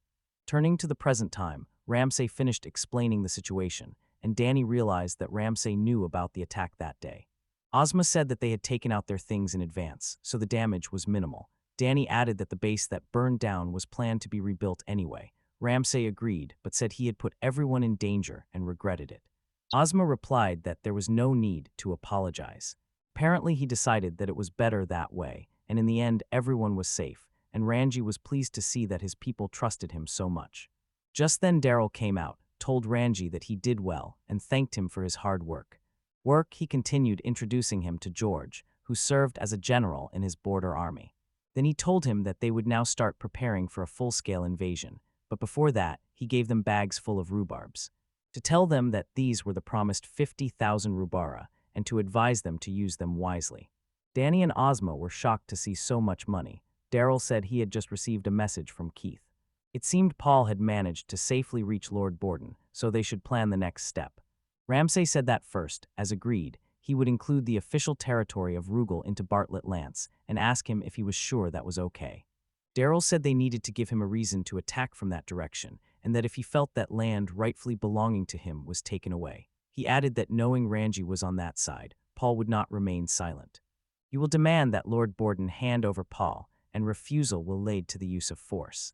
Ramsay asked what would happen if the Baron simply agreed to hand him over, and Daryl winked at Ramsay and said he would make it so that the Baron had no choice but to refuse. Since he would demand a large compensation for sheltering Paul, Ramsay heard this and thought that Daryl was cunning. Now it was March 8. Paul was waiting at Baron Borden's estate. Just then the maid called Paul and informed him that Lord Costello had summoned him. The head of the Borden family, Castello de Borden. He greeted him and Paul knelt, trying to pay homage, but Castello stopped him. He said that the little church greeting he used in business was not necessary. He asked Paul if he remembered the story he had recently told him. Paul replied that he did and said that the Baron demanded assurance of his safety.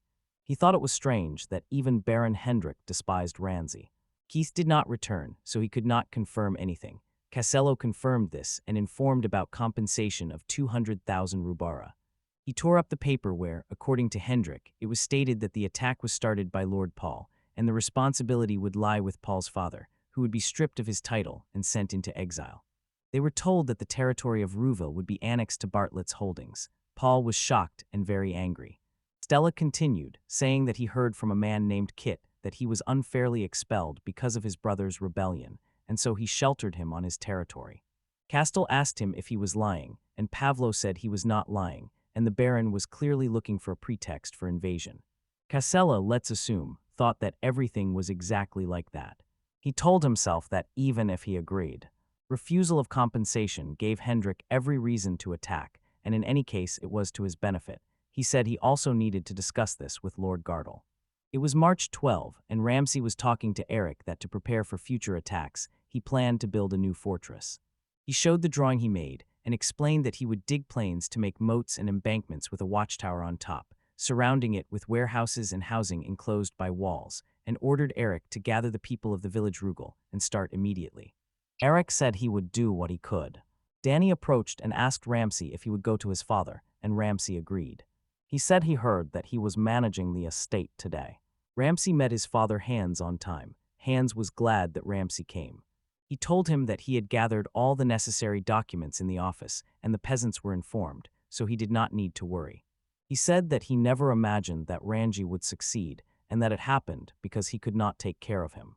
Ranji asked what would happen to him and his mother now, and he replied that if he had no other options, they could stay with him, but Hans interrupted and said that he was sentenced to exile, and if Ranji did not obey, his position would also be at risk. He told him that they were going to the capital. His mother, Helena's brother, was in the palace and could help them find a military position. Ramsay pretended to smile. Hans apologized for not treating him properly until now. And despite this, he only caused trouble. He told him that Paul was not always treacherous and once cared for Ranji when he was little, then asked if he remembered, and Ranji recalled his childhood when his brother took care of him and they were happy. Hans said that it was his fault because he expected too much. He only hoped that he would expand this territory. He strictly trained him both in studies and in martial arts, and this gave such a result. He knew that it was also his responsibility and fault for pressing him too hard. A silence fell between them for a moment. Then Hans opened the bag and told Ramsay that this was for him. He showed a sword and explained that it had been passed down in their family, so Ramsay had to accept it. He gave it to him, told him to be careful, and called him his son. Ramsay shed a tear because of this.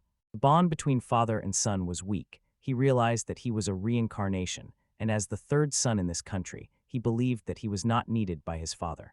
Ramsay cried. He thought that Hans was really his father. He remembered how he and his mother held him while he watched them leave. It was already March 15th. Ramsay and others were digging near their base. He felt pressure due to his duties as the master and had a mountain of matters to think about. He urgently needed to finish the mod in Bailey's fortress and moat.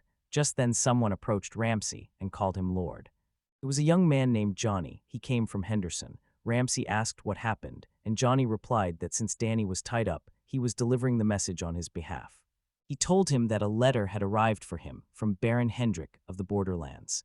Ramsay opened the letter and saw that it was a summons. He was shocked by this and told Eric to gather them all. Call the carpenters from the village of Rugel and immediately finish building the fortress. He asked Johnny to inform Danny that he was going to Henderson. Johnny agreed and asked about accompaniment, but Ranji told him not to worry. When the fort is ready, they will bring weapons, armor, and food. He told Johnny to settle his affairs, and Johnny agreed. It was already night, and Ranji, out of breath, reached Hendrik's house. He told the guard that he hurried here, but it was already late. The guard smiled, told Ranji that they were waiting for him, and asked him to enter, where the maid would escort him. Ranji threw his things or fine suit and followed the companion into Daryl's private room. He entered the room and apologized for making them wait. Daryl introduced Ranji to the other men in the room, and then introduced them to Ranji. The showy guy was Gilbert, the heir of this Earl Berkeley. Another man who was sweating heavily was Oliver, the heir of Baron Lloyd. Ramsay shook their hands. It was nice to meet them. They responded the same, and Daryl said that they were childhood friends and would now support him again, and Gilbert said that it was a toxic connection. And so Daryl always dragged them into his problems, and Oliver agreed that Daryl's reckless demands exhausted them.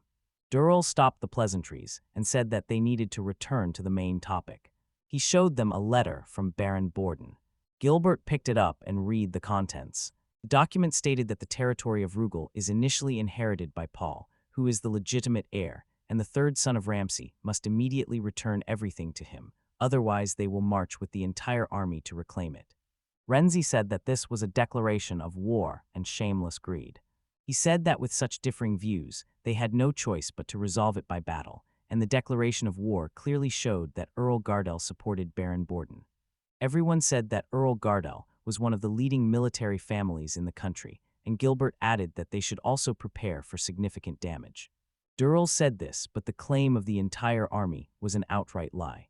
Ramsay remained silent during the conversation, while Durrell continued to explain that if all troops attacked Bartlett's territory, it would be the end for them, and if the Baron's territory remained completely unguarded, it was obvious that the border army would attack it. Oliver said that this meant they would attack with 300 soldiers, and Hendrik replied that it was about that number. Ramsay thought that even 300 would be terrible because it was almost as many as their own people. Gilbert then said that Baron Borden had only about 500 soldiers, so if he deployed 300 of them, his territory would be almost empty. Oliver agreed and said that they would lure them into Baron's territory and suddenly attack simultaneously with Gardel's squads. Gilbert understood their plan, and Darrell said that if Count Gardel could mobilize 2,000 soldiers, leaving 500 for his own holdings, then 1,500 troops would be in the Baron's lands, so underestimating the enemy forces could lead to the complete destruction of their troops. Ramsay remained silent, listening to the conversation. Oliver said that depending on the battle conditions, they would need 3 times more troops to take the castle or fort. Gilbert asked Darrell how many troops they could move, and he told him that he had 2,000, she had 400, Jill had 300, and Ramsay. But before he could finish, he interrupted himself and said that it was not worth expecting too much from their forces. Ramsay was a little embarrassed by this. Jill said that the total came to 2,700, and then the siege would begin. They continued discussing, and Ramsay thought that more than an hour had passed, and the conversation was going in circles. He knew he could not talk about military strategy, but he thought that he could not just sit idly by when he found himself in the middle of this conflict. He tried to speak up, and everyone noticed it. Darrell asked him what had happened. He said that if they were stuck, they needed to go back to the beginning of the conversation, because it meant that Darrell and Baron Borden had intervened in the succession struggle between him and Paul, and both sides secretly hoped to take territory from each other. Confirm this, and Ramsay asked everyone whom they considered to be the one who would make the first move in this battle. He tried to answer but could not. Ramsay explained that whoever took the initiative this time would find themselves in a difficult situation. He continued to say that since the conflict concerns inheritance, the first target would be the territory of Bartlett. If Paul takes the initiative and invades, they will be able to respond with the full force of the Border Lord's army. However, if they attack the Baron's territory, Bartlett's lands and the Border Lords will become vulnerable to raids. Gil and Oliver agree with this, and Ramsay said that therefore they should act. Everyone was embarrassed because of this. Gil asked him if he had just said that they put themselves in a disadvantageous position. Ramsay said he had a plan. Darrell was entrusted to lead all the troops he could gather, and if he does so, his lands will be unprotected, so he wants to ask him for only 50 soldiers to find a way to turn the situation around in the territory of Bartlett. He will ask Darrell what he would do, and after a short pause, Darrell smiled and told Ramsay that he agrees. He said that with his own money, he would hire mercenaries and put them under Ramsay's command. Ramsay would be responsible for everything that happens. Ramsay agreed. Oliver then said that they should take this as a basis and think through the strategy. Their conversation continued. On March 30 at Baron Borden's estate, a guard named Paul reported that Lord Costello had asked him to come. The floor rejoiced upon hearing this. Open the door to see the code. Stella is talking with the head of the Gardel house, Ludwig von Gardel. Costello said that the young border lord was leading troops to them. There were about 3,000 of them, so he mobilized almost his entire army. Costello told Paul that he entrusted him with 200 of his soldiers so that he could go and stabilize his territory. Paul agreed, and Costello told him that he would appoint him an assistant, so he should make good use of her. Paul thanked him and said he would definitely be helpful. He dismissed everyone, and Paul left immediately. Putting on his gear, Paul smiled and said this last. It was time to pass judgment on Ramsay. Just then he left the estate. Captain Veronica of Baron Borden's army greeted him and said she had been waiting for him, and she was assigned to assist this unit. Paul introduced himself and said they needed to prepare for battle. Veronica agreed. She ordered all troops to be ready.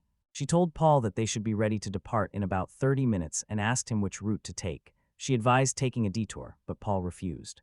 He said that the northern route risked encountering Hendrik's border forces, the southern route passed through Lord Dominic's holdings and could cause misunderstandings, so it would take more time and bring risks, so it was better to go through the mountains.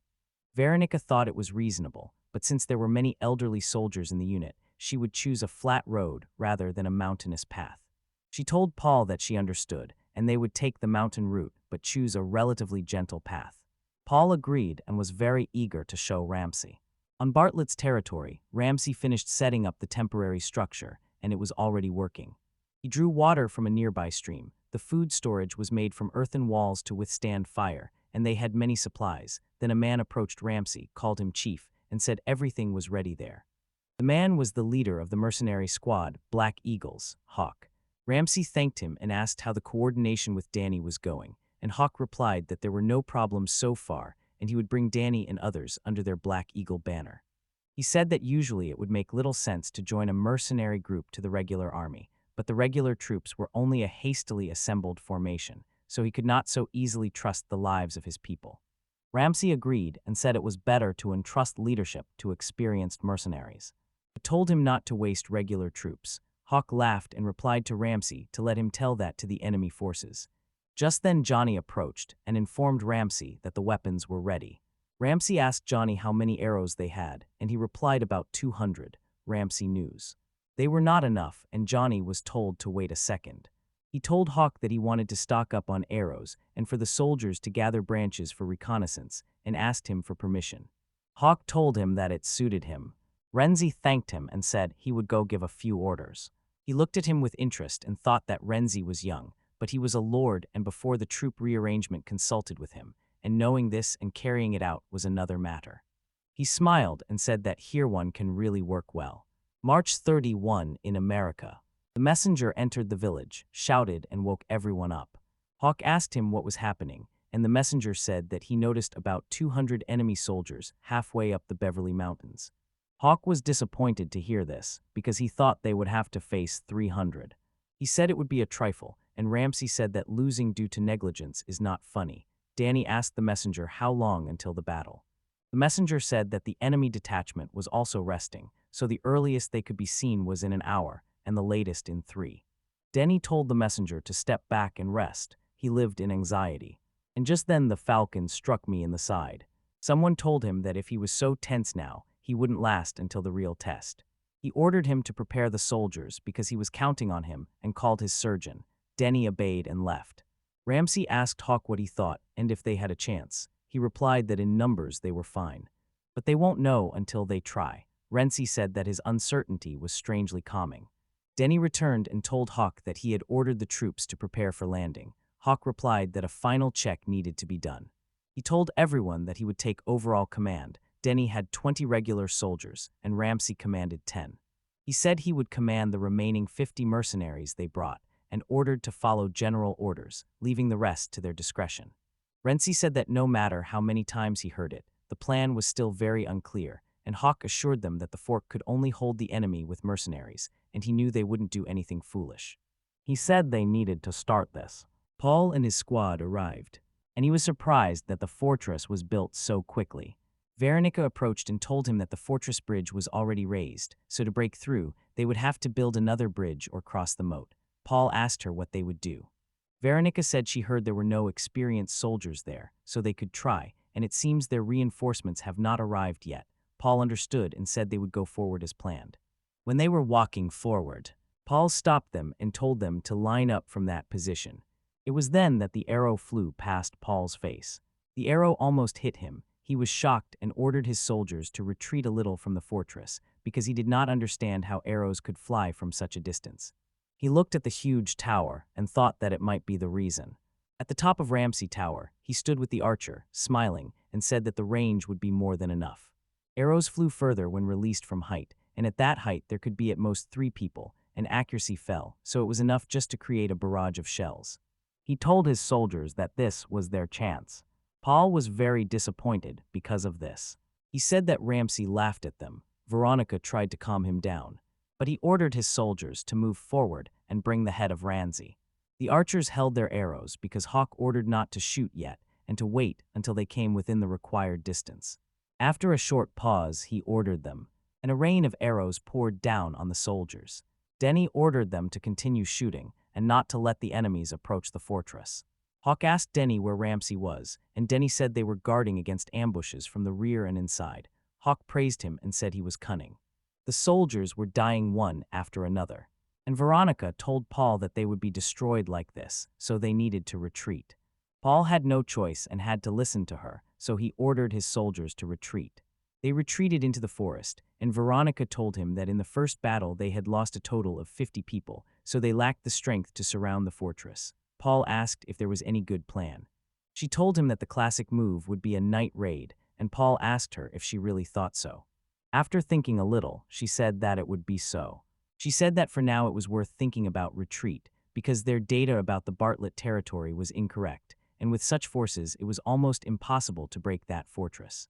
Paul agreed and thought that they could ignore the fortress and attack the village, but then changed his mind because the village and Rugala's territory belonged to him, so robbing them made no sense. Paul said that he needed to think for at least one night. At night, Veronica was awakened by a sudden noise. It was Hawk with mercenaries, who told the soldiers that their sentences were too soft and warned about a night attack. Veronica told the soldiers not to panic because they were more numerous, so they should stick together. Hawk heard this and said that if they stuck together, it would be disadvantageous for them. He ordered his mercenaries to stir up the situation and then retreat. Returning to the camp, Hawker turned around, and Ramsay praised him for this, asking what they had seen from the enemy camp. Hawk told him that they were nothing because their fighting spirit was falling, and soon they would collapse. Ramsay then told Hawk to tell the soldiers to take a little nap. When they were preparing for the morning attack, Danny came in and asked if it was necessary. Ramsay said without emotion on his face that if they were going to do it, they had to hit them hard. Danny was worried and Hawk was calm. Ramsay knew that he had to settle accounts with Paul here, and the difference in determination between them was narrowing. Hawk said that he understands Danny's fears, but reckless steps could lead to great losses, so they would probably retreat soon. Therefore, they should be thoroughly beaten on the way out. He said that his squad and Ramsay's would pursue them, while Danny defended the fort. That morning, April 2, a messenger came to Ramsay and reported that the enemy was beginning to prepare for retreat. Hawk ordered the soldiers to prepare for attack, asked if they had rested well, and they replied yes. Yes, he told Danny that he would come too, because the Lord's squad was probably nearby. He added that they would lead them out before parting, and Danny agreed. They gathered the soldiers and moved forward. Hawk finally noticed them and said that it seemed only 30 of them were left. Veronica stood there bravely and confidently, her comrades beside her. Hawk ordered Danny, Ramsay, and the other soldiers to show no mercy, to destroy the enemies without hesitation, and to focus only on those standing before them. He ordered them to attack, and they all moved forward. Intimidation of Veronica's force. Hawk told them to surrender and promised to spare their lives. He added that whoever did not want to die should lay down their arms. Many soldiers of Veronica surrendered and begged Hawk to spare their lives. Veronica was shocked to see this. And Hawk said they were safe and informed Renzi that they were moving forward. Ramsay said his squad would be there soon. When he turned around, he noticed that Veronica was still standing her ground and telling the soldiers not to approach because she would fight to the end. Renzi recognized her and ordered the soldiers to retreat.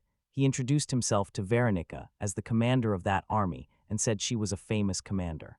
Veronica introduced herself as the captain of Baron Borden's squad and said she would like to talk to him. Renzi apologized, said he could not agree to a one-on-one duel, would prefer that she quietly surrender, and guaranteed her safety. She still did not retreat after that, thought Ramsay, because she was a tough opponent, and while they were occupied with this, they could escape with Paul. He told Danny that they would switch roles and defend the fortress, so he should go support Hawk. Danny understood and gathered his squad to chase after Hawk. Renzi said he could give her time, but asked her to look around for a moment. She saw that only defeated soldiers and bodies remained around. He told her that she had no chance against him. Veronica reluctantly agreed and gave up.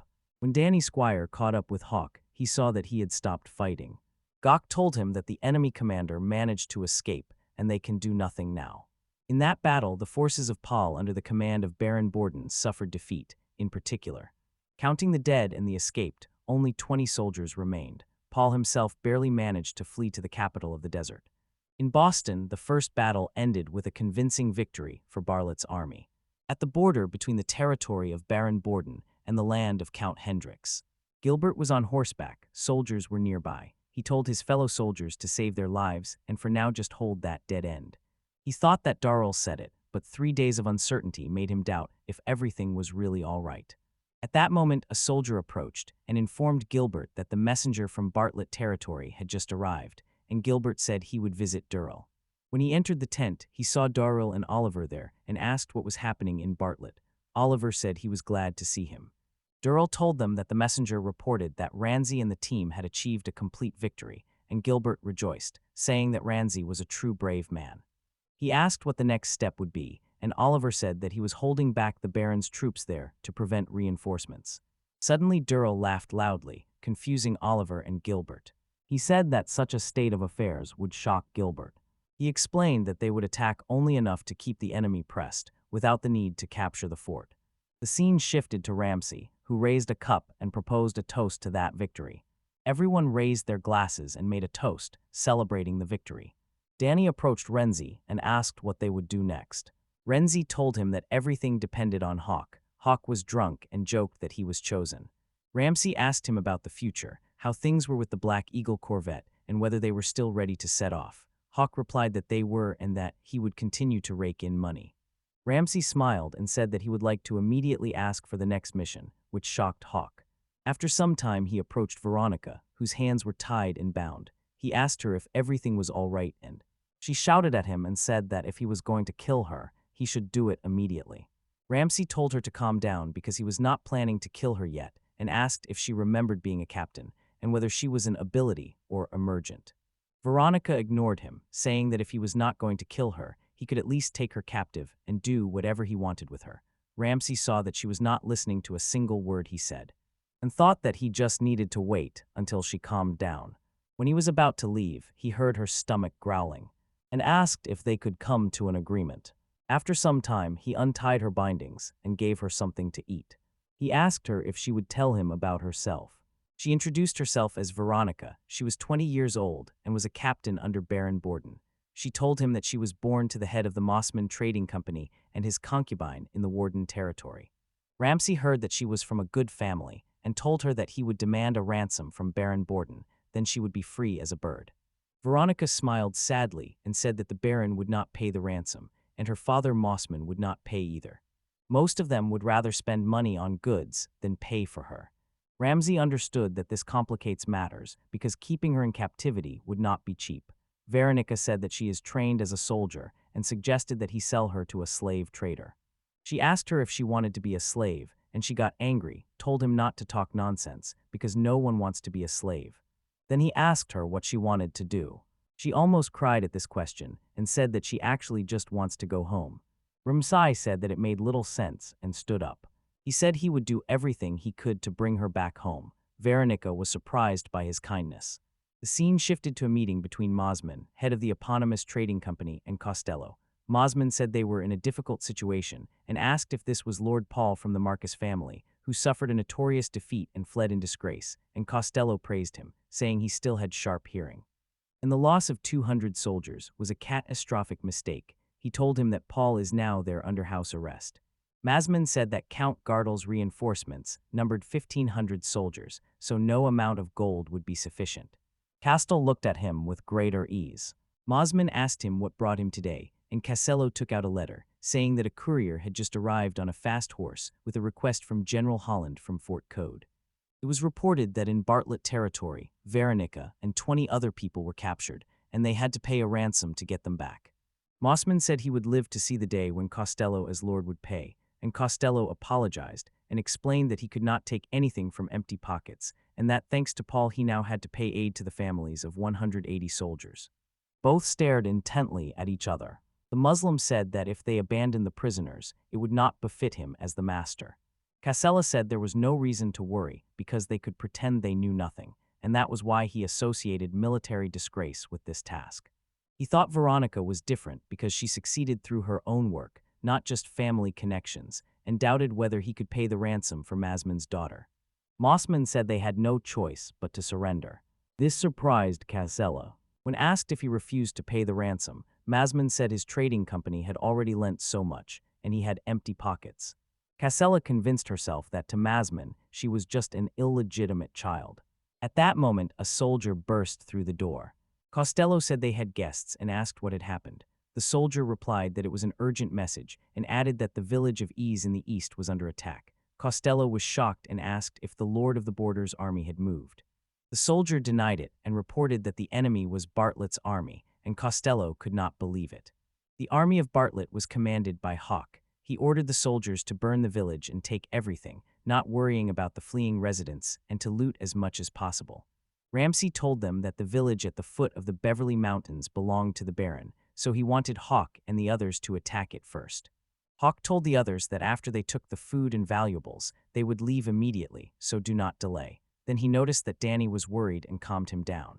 He told him to make sure he watched carefully because this was war. He told him that he would usually send the peasants back, especially young women and children, but this time he would not. He explained that it was not out of pity, but because they would only be a burden. He asked Danny if he understood, and Danny agreed. He slapped himself to focus and told the soldiers that it was time to retreat.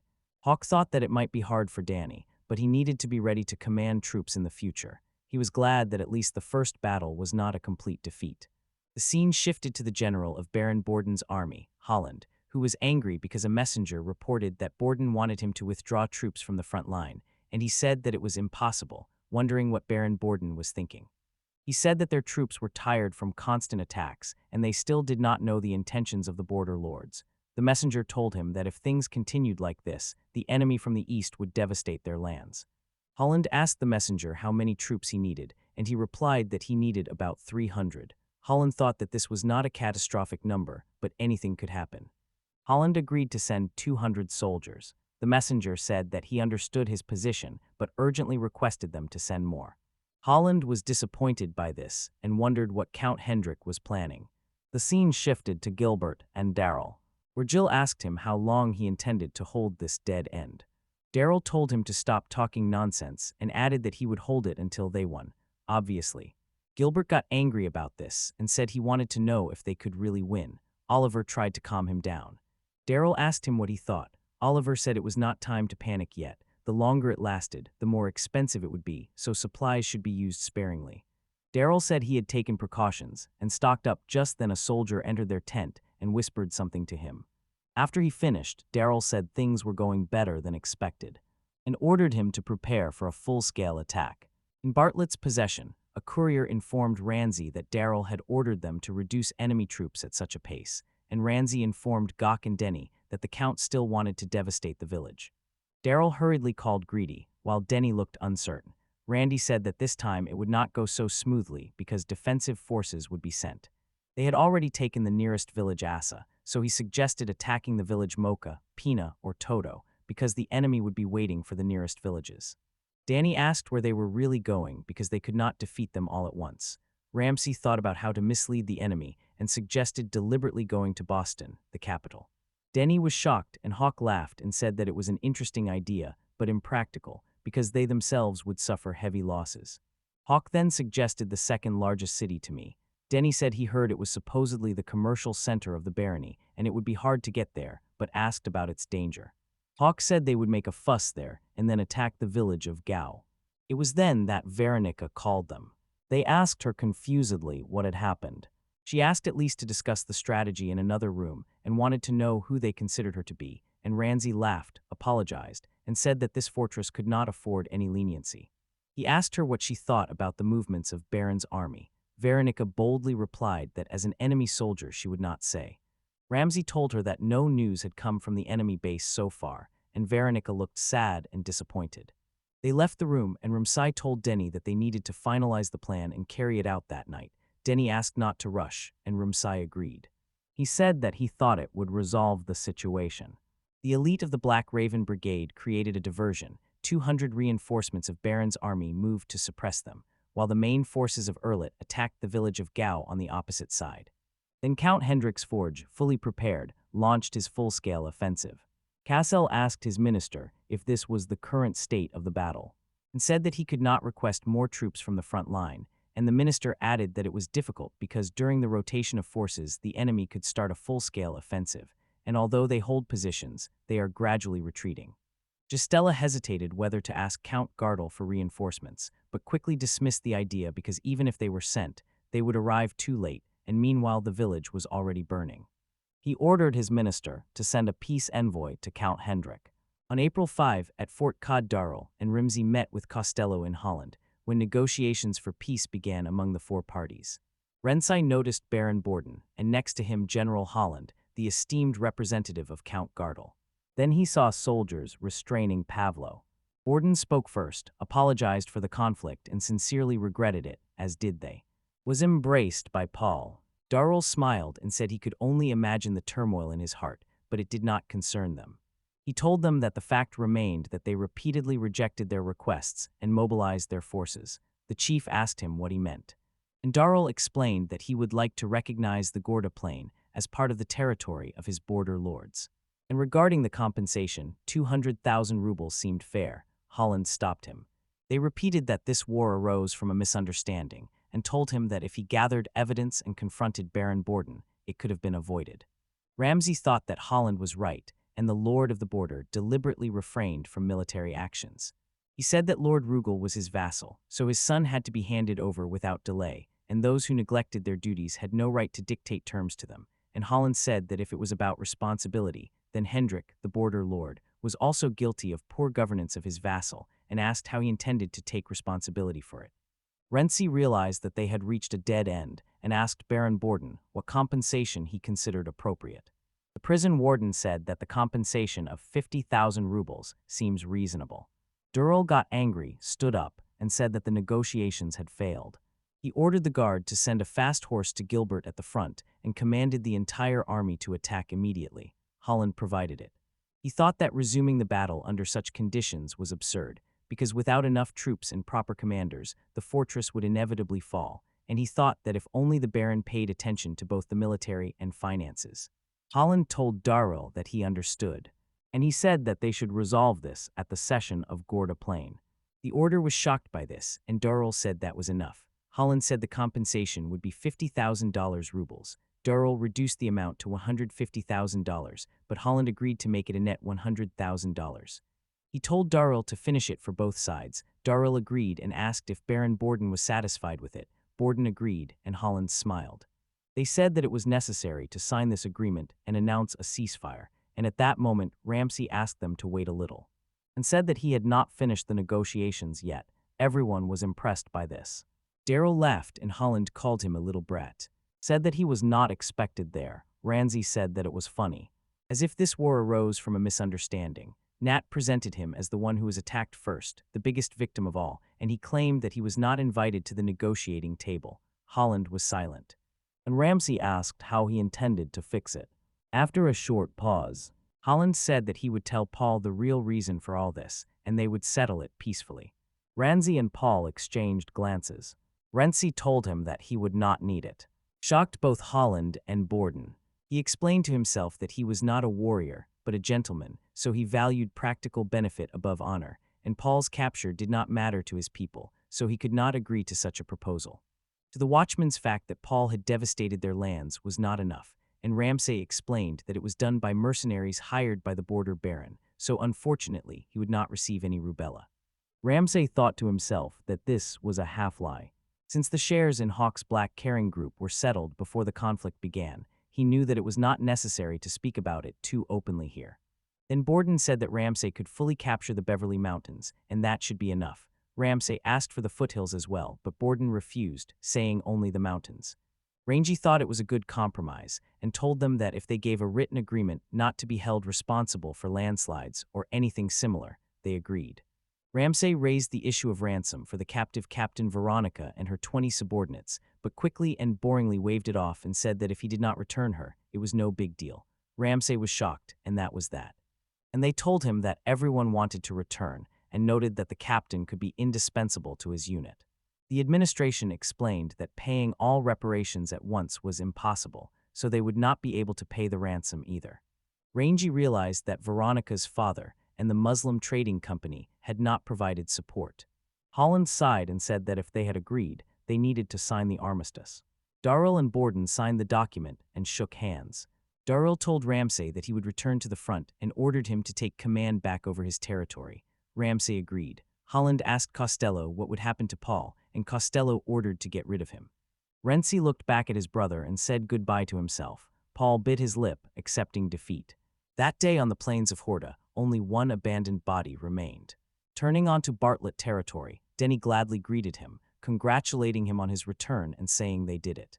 Ramsay said he said nothing, but Danny asked him if the war was over, and Ramsay replied that it was. Denny left, saying he had to report to everyone about their victory. Hawk came and asked on what terms the truce was concluded, and Ramsay replied that the Baron gave up the Gorda Plains and paid 100,000 rubella, but in return received only the Beverly Mountains. Hawk said it sounded about right and gave him a list of trophies. After a brief reading, Ramsay said he would take food, fabrics, and some iron goods, as well as all other valuables that Hawk could carry. Hawk called him a prudent commander and said he was satisfied with that. He left, said he would arrange everything immediately, and added that the lady was waiting for him in his room. When Ramsay came to his room, he saw Veronica waiting. She was glad to see Ramsay. Looking at his face, she realized that it didn't work out for her and said that everything was fine because she knew it would be like that. She lay down on the folding bed and said that he could kill or sell her or use her body. Ramsay looked at her and asked if she was thinking of joining him. Veronica was surprised by this, and Ramsay said that he could not sell her, so he wanted her to serve him as a vassal. Veronica refused, saying that her subordinates were here and she could not save herself by turning them into slaves. Ramsay smiled and offered her two options. If she refused, he would sell all the slivers, but if she agreed to work there, he promised to free the other prisoners. Veronica looked at him emotionally. The family, and then she bowed before him, named herself Veronica, and swore to be faithful to Sir Bartlett. Ramsay drew his sword and touched her shoulder to give the sign of her appointment. Another, discarded as unnecessary, joined the ranks. He celebrated his victory with the others and threw a party. Ramsay came and saw that everyone was having a good time. Eric invited him to join them, but Ramsay refused and said he would join later. Several days passed since the peaceful negotiations took place on the Gotha Plains. The crisis passed and a festival was held in the territory. Due to Paul's bad reputation as the Rugal Hare, the merger with Bartlett's territory went smoothly. Willie and Cassie came with a barrel of treats and told everyone it was a gift from the Lord, so every time they wanted a treat, they brought a barrel and again said it was a gift from the Lord. Thank you very much. They had to line up. Many did so, and Ramsay was glad to see it, thinking to himself that they had won and preserved those smiles. His hand was still trembling. It was his first fight. The battles turned out to be more terrible than he had imagined, because this was a world completely unlike his peaceful past, and to move forward, he had to keep fighting to protect this territory. Because it was his responsibility as the master, it was then that Johnny came clearly drunk. He told Ramsay that he was sincerely grateful for the cast, and Ramsay replied that it was all thanks to his efforts. Johnny said he would continue to do his best. Ramsay told him to have fun, while Johnny asked if he was going to get drunk, and Ramsay refused, saying there was a mountain of work ahead. He returned to the office and saw the tasks. First, to inspect the purchased mountainous land, but he decided to entrust this to Rogers and the lumberjacks. They also needed to start sowing soon, because it was hard to provide food from stubble. He thought they should build a large granary and prepare soldiers for the future. It was then that Danny came and asked if he was still working on such a day. Danny suggested Rans have a drink, saying it was a victory celebration, so he should drink with them. Ramsay agreed and started drinking. Danny was glad that they had managed. Ramsay agreed. They said that they really had it, and he owes a lot to Danny. Danny told him to stop and that they were already close. They both looked out the window and saw that all the residents were happy. Danny added that it was hard, but he was glad they fought. Ramsay agreed and Danny left, telling him to come back later. Ramsay was glad that Danny came to visit him. He looked out the window and saw two children singing and waving to him. He said they would do everything possible to preserve this landscape for future generations. On April 21, Ramsay was going to go and ask Veronica if she was ready. She told him that 6 barrels of cash were transported and her people were ready for a skirt. Ramsay thanked her, and she asked if that was all they were going to Hendo's for. Ramsay objected and said that first they needed to greet Daryl. Ramsay arrived at the Hendricks estate, and Daryl greeted him. Ramsay congratulated him on the victory. Daryl told him it was all thanks to his efforts, and Ramsay replied that he was too kind. He told Daryl that he had to go because he had business. When he was already about to leave, Daryl called and asked him to come that same evening, which embarrassed Ramsay. He met Veronica on the street, and she greeted him warmly. When they were leaving, Veronica saw many people near the estate and said that the border lord's estate was overcrowded. Ramsay explained that after the victory in the war and the expansion of territories, many merchants and nobles are now trying to gain favor. He added that he was asked to come earlier and asked if she knew why. She replied that she could not say. They came to the Collins Trading Company, and Ashley recognized him. Ramsay called him rude, and Ashley apologized and asked what had happened that day. Ramsay said he believed he could influence him with the wine they made on their territory. Ashley took the bottle and tasted it.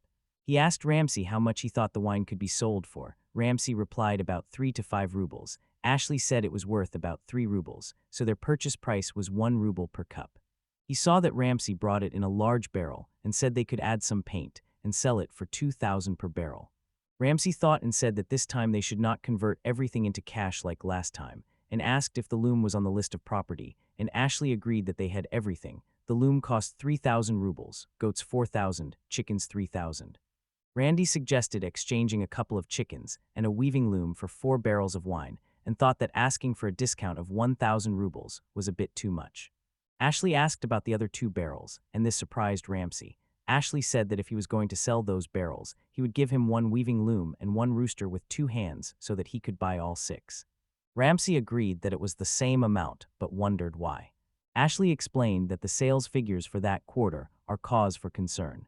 Ramsay heard this and agreed to the deal, said the price suited him, and Ashley was glad because it would help them, and he left, saying he would organize everything immediately. At that moment, Veronica approached and whispered in Ramsay's ear, which frightened him. He asked her not to whisper to him like that, and she apologized. She asked him if everything was all right and said that if she had negotiated better, she could have gotten better terms.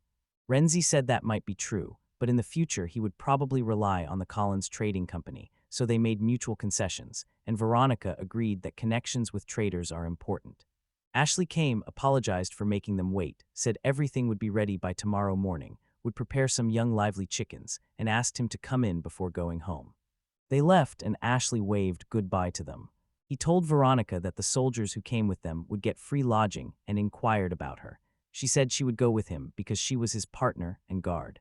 Ramsay noticed that her attitude had changed compared to when she was a prisoner. He asked her if they should return to the border lord's estate and hoped they would not make unrealistic demands of him. He arrived at the estate and saw that there were many people there. Ramsay and Veronica were both frightened because he realized it was a victory party and wondered why the border lord had invited someone like him. He saw people from the upper circles who were talking among themselves. At that moment, Daryl approached and said he was glad to see him, asked him not to hurry and to enjoy himself. Veronica felt uncomfortable and told Ranji that she was not used to such places. Ranji shoved a hot dog into her mouth and told her that he could not read Daryl's intentions, but it was a party, so there was no need to worry about the surroundings, and it was better to enjoy the delicious food.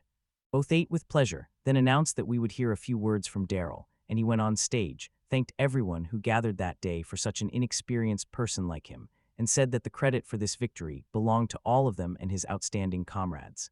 He said he would like to express his gratitude and thank them. First, he mentioned Gilbert of the Berkeley family and said that he bravely fought on the front line and destroyed many enemy soldiers.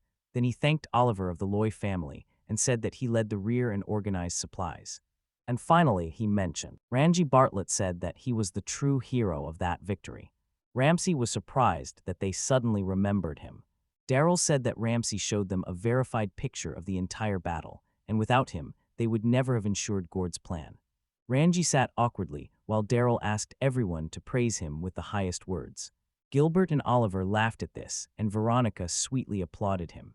He asked all 3 to come on stage. They came out. Ramsay was nervous about the speech. Gilbert and Oliver gave good speeches, and when they finished, they asked Ramsay to come out last.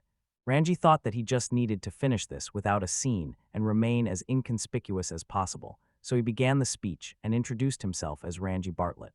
He said that this victory belongs to Duke Hendrik and also to Lords Gilbert and Oliver. He apologized for his shortcomings and said that he would try to further improve his skills to help Daryl. After the speech, he was exhausted and felt unwell. Veronica noticed this and told the maid that her master was feeling unwell and she wanted to help, so she asked to find a separate room, and the maid gave them a private room.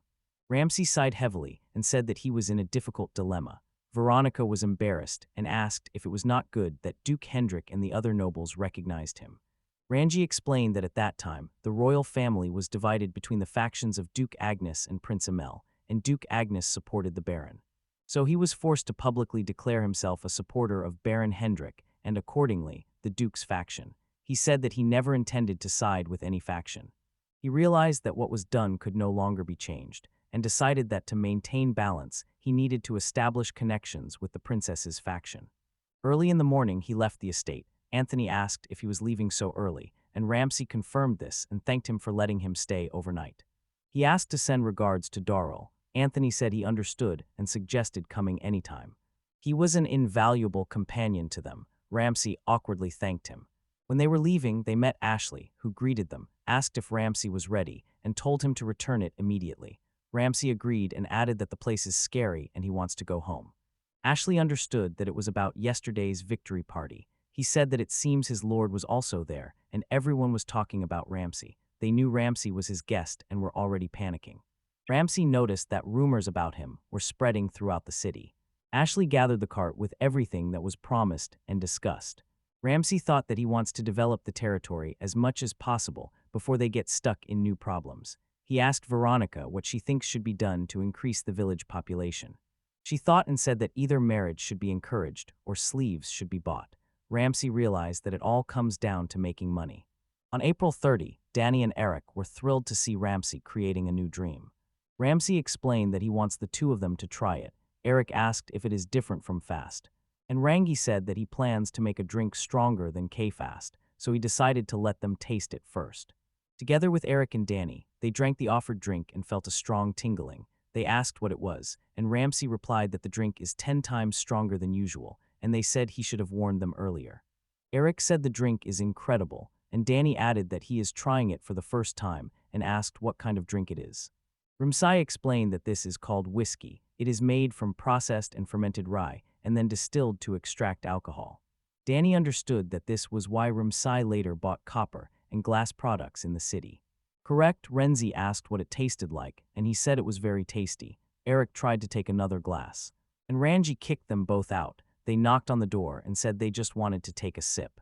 Ramsay thought the problem was the quantity, because he did not extract even 1 out of 120 parts of the mash he prepared. He realized he needed a more efficient distillation method. Just then Veronica came, pushed Eric and Danny aside, and told Renzi that the messenger of Baron Hendrik had arrived. The messenger looked at Ramsay and asked if he was Lord Bartlett. Ramsay confirmed this. That's right, and the messenger threw him a letter, saying it was a message from Count Hendrik's office, so he had to read it. The messenger left, and Veronica said he was very rude because he didn't even get off his horse. Ramsay said maybe he lacked some authority. He opened the letter and began to read. Veronica asked what was written in it. When Ramsay read it, he said. He immediately told Veronica to increase the number of training sessions from then on, and informed her that it was a summons. The scene shifted to the head of the Morris family, Morris von Dodd, when a mysterious man in a dark hood bowed and said it was a great honor for him to meet Count Morris. Morris called him Lord Light and suggested going for a drink and a talk. Licht objected, saying he didn't really like drinking. Morris tried to convince him, saying there was no need to hold back. At that moment, a beautiful woman approached and took his drink, saying she would drink it. Morris praised her, said she drank well, and asked her name. She told him her name was Pamela and added that she was pleased to be near him. Morris was drunk and happy. Pamela cuddled him, lay in his arms, and calmed him. Licht asked Morris if he had made a decision. Morris said it was a good choice, and he needed a little more time to think. Licht expected this because it had been that way for some time. Pamela tried to convince him not to say that because they were impatiently waiting for him to join quickly. Morris wanted to say something, but Pamela interrupted him, and he said nothing, saying that she should carefully explain the advantages of joining them. She whispered in his ear that she would be his all night, and they would not rush. Morris was confused and said they could talk all night. Pamela and Licht left the room, and Pamela said she would see him later. After they left the room, Licht apologized to her for making her go through that. Pamela said that this is a typical case when the right person is chosen for the job, and asked him if he had seen his eyes, and he was already almost there, and told him to go, convincing that foolish count to come to her. Lick understood and said he would return and report on that number. Morse of the Kingdom of Mato switched to the Empire of Pandora. The scene returned to Ramsay, who was running to Darrell's house. In the letter, Darrell wrote to Ramsay that Duke Ignis, worried about the state of his country, decided to eliminate the traitor Morris because he was conspiring with the Pendra Empire to overthrow the state. He also wanted him to join the force as a commander, and so they could share their victories. Renzi arrived at the estate in Net Darrelly, who said he never thought he would visit so soon. Renzi said he never expected to receive such a challenge from him. Darrell laughed, asked if he was surprised, and said he was quite a trickster, and Ramsay added that it was an honor for him to see such a new side in him. Renzi realized that this had been planned since that party. He asked him when the deployment was to take place, and Darrell told him it was in Nidme, and they would send 1,500 troops, led by the aforementioned George. Ramsay thought there was still enough time, so he could prepare well. He asked about other nobles, and Darrell said that Duke Ignis would be present along with Count Ronald and Viscount Denis. Darrell added that if all went well, Marcus Lure would bring the total number of soldiers to over 10,000. He told him that Ramsay would work under his command, and Ramsay asked if rewards would be prepared, and he, of course, told him that the lands of the counts that are cancelled would be redistributed according to merit. Ramsay said that the plot on the very western edge would hardly help him. Darrell replied that he understood and intended to repay him in other ways. But for this, significant effort was required. He ordered him to prepare 100 soldiers from the Bartlett territory. Ramsay was shocked to hear this. Darrell repeated that Ramsay must prepare 100 soldiers, and then he would give him certain powers. He remembered that Veronica said she could immediately mobilize about 50 fighters. He knew doubling them in a month was impossible, but it was not about Kenya. He knew that Darrell wanted him to do it. Ramsay asked him if he could also contact the Black Raven Guild. Darrell agreed, but said that if he hired mercenaries, this time he would pay out of his own pocket. Ramsay said he agreed and thought to himself that war costs money. He never thought he would feel it like this. Darrell said he would tell him where their base was. He wrote directions on a piece of paper and said he hoped he had made a good deal. After some time, Ramsay reached the place and saw huge doors. He thought that such places always attract suspicious people, but he knew he could not afford to be choosy. He came in and saw the Falcon wiping his glasses. He recognized Ranji and greeted him. Ranji asked what he was doing, and Hawk replied that he was running his bar here. Hawk said he had something for him, asked him to sit down, and added that he would bring some milk. After finishing the drink, Ramsay said he needed the Black Raven Guild's help again. Hawk asked what it was this time. Ramsay showed him a letter. Hawk read it and realized that the framed person personally called Ramsay. Ramsay told him he wanted 100 soldiers on standby, and Hawk said that was quite a lot, and hiring them all would not be cheap. Ranji said he knew and needed 70 from the Black Raven Guild. Hawk thought and said that was about 100 rubles per person. Ramsay calculated that it would be 7,000 rubles and asked when he should bring them. Hawk told him there was no need to hurry and that he needed to see if he could gather the numbers, and added that he would contact him in a few days to come to him. He kicked him out of the bar. Ramsay realized there was nothing more he could do. So he decided to return, but realized he needed to contact Ashley. After returning, he realized he was short on money and was left with nothing. He received a solid 50,000 rubles from the Duke, but after accepting Veronica with her soldiers and paying Hawk's fee, and for equipment for Ashley's crew, only 300 rubles remained, and that was only for one person. Taking everything into account, his funds were less than half, and he had to reconsider production in that territory. Just then there was a knock on the door, and it was Veronica. She said that he locked himself away as soon as she returned and asked about the deployment status. Ramsay told her that they were expected to send 100 soldiers who were to move towards the holdings of Count Morse near Nidme. Veronica was shocked and said that was quite a lot. As for the Viscount, even 20 would be enough. She asked how he planned to recruit such a large number. He told her that he couldn't manage alone, so he asked the Black Raven Guild to build it. As soon as Ranji said this, he suddenly understood. He covered his face with his hand and said that he had been deceived, which was why he lowered his head in disappointment, and Veronica asked what he meant. Renzi told her that it seemed strange to pay 50,000 rubles up front. They gave that huge sum only to be used. Their escape was cut off, and they were forced to go to the battlefield, so he had to rely on mercenaries, and he knew that the Black Raven Guild would return part of the money to the Duke. Ranji realized that he had been played from the very beginning, he said. He stopped saying that there was no point in being sad. He informed Veronica that he had asked the Black Raven Guild to send 70 members. Veronica said she understood, and that 30 needed to be selected to depart. Renzi then told her that she and Danny were on standby. She was shocked and asked why, and he explained that he needed both of them to defend this territory, so he would lead the troops. Veronica asked if something had happened to him, but Ramsay interrupted her, saying that it must be prevented, and entrusted her with selecting and training the squad. After a slight hesitation, she agreed and told him that she would handle it herself. She left angrily, and Ramsay thought about how they should act this time. It was May 17th, and Hawk met Ramsay. They asked whether the Lord himself would lead the troops. Ramsay said that they definitely should be on the side of the victors. The anti-imperial forces of Duke Ignis numbered about 10,000. Meanwhile, the count was short of 1,000 soldiers. Gawk said that he agreed. They could not read the Empire's moves, wondered if they would send support to Count Morris, and maybe they were already gathering reinforcements. Ramsay doubted this. Daryl later saw Ramsay, thanked him for coming, and said he appreciated it. Ramsay and Hawk bowed before him. Daryl said that Hendrik's border army had set out west 2 days ago. Ramsay said that they would definitely crush the traitors, and then stood up. He said that Bartlett's troop would set out. The army moved forward, and Hawk said that they first needed to meet with General George. If they go straight along this road, they will reach the Count's estates. He asked Ramsay if he had prepared the horse, and Ramsay replied that he did not have such money due to cunning schemes, to which Hawk laughed and asked what it was about. Ramsay put this aside for now, and asked him what he considered the smartest move. Ramsay said that, for him, the most reliable and profitable option was, but Hawk interrupted him, saying that he robs the surrounding towns and villages. This would probably turn into such a fight, so he did not take Danny and Veronica, because Danny was completely exhausted after the previous battle, probably due to this type of fight. Hawk agreed with the tactic but asked how to approach it. He said that if they continue to attack it, his reputation will suffer. Ramsay said he did not know all the nobles involved in this war, but if they are very proud, no one will want to play that role. He said that if they say they were forced into it, and that they were ordered to do so, maybe they can change. Hawk agreed and said that from his point of view it looks like a victorious battle, but the lords will want to claim the glory in the main camp. He patted Ramsay on the back and told him to attack first and with all his might. Ramsay said that although they serve the border duke, they need to have the authority of an independent force, so they will have to force the general to agree. Suddenly an idea occurred to him, and he asked Hawk if he had a map. Hawk gave him the map and asked if he was planning something. Ramsay confirmed this, saying that they should refuse to merge with the border duke's army.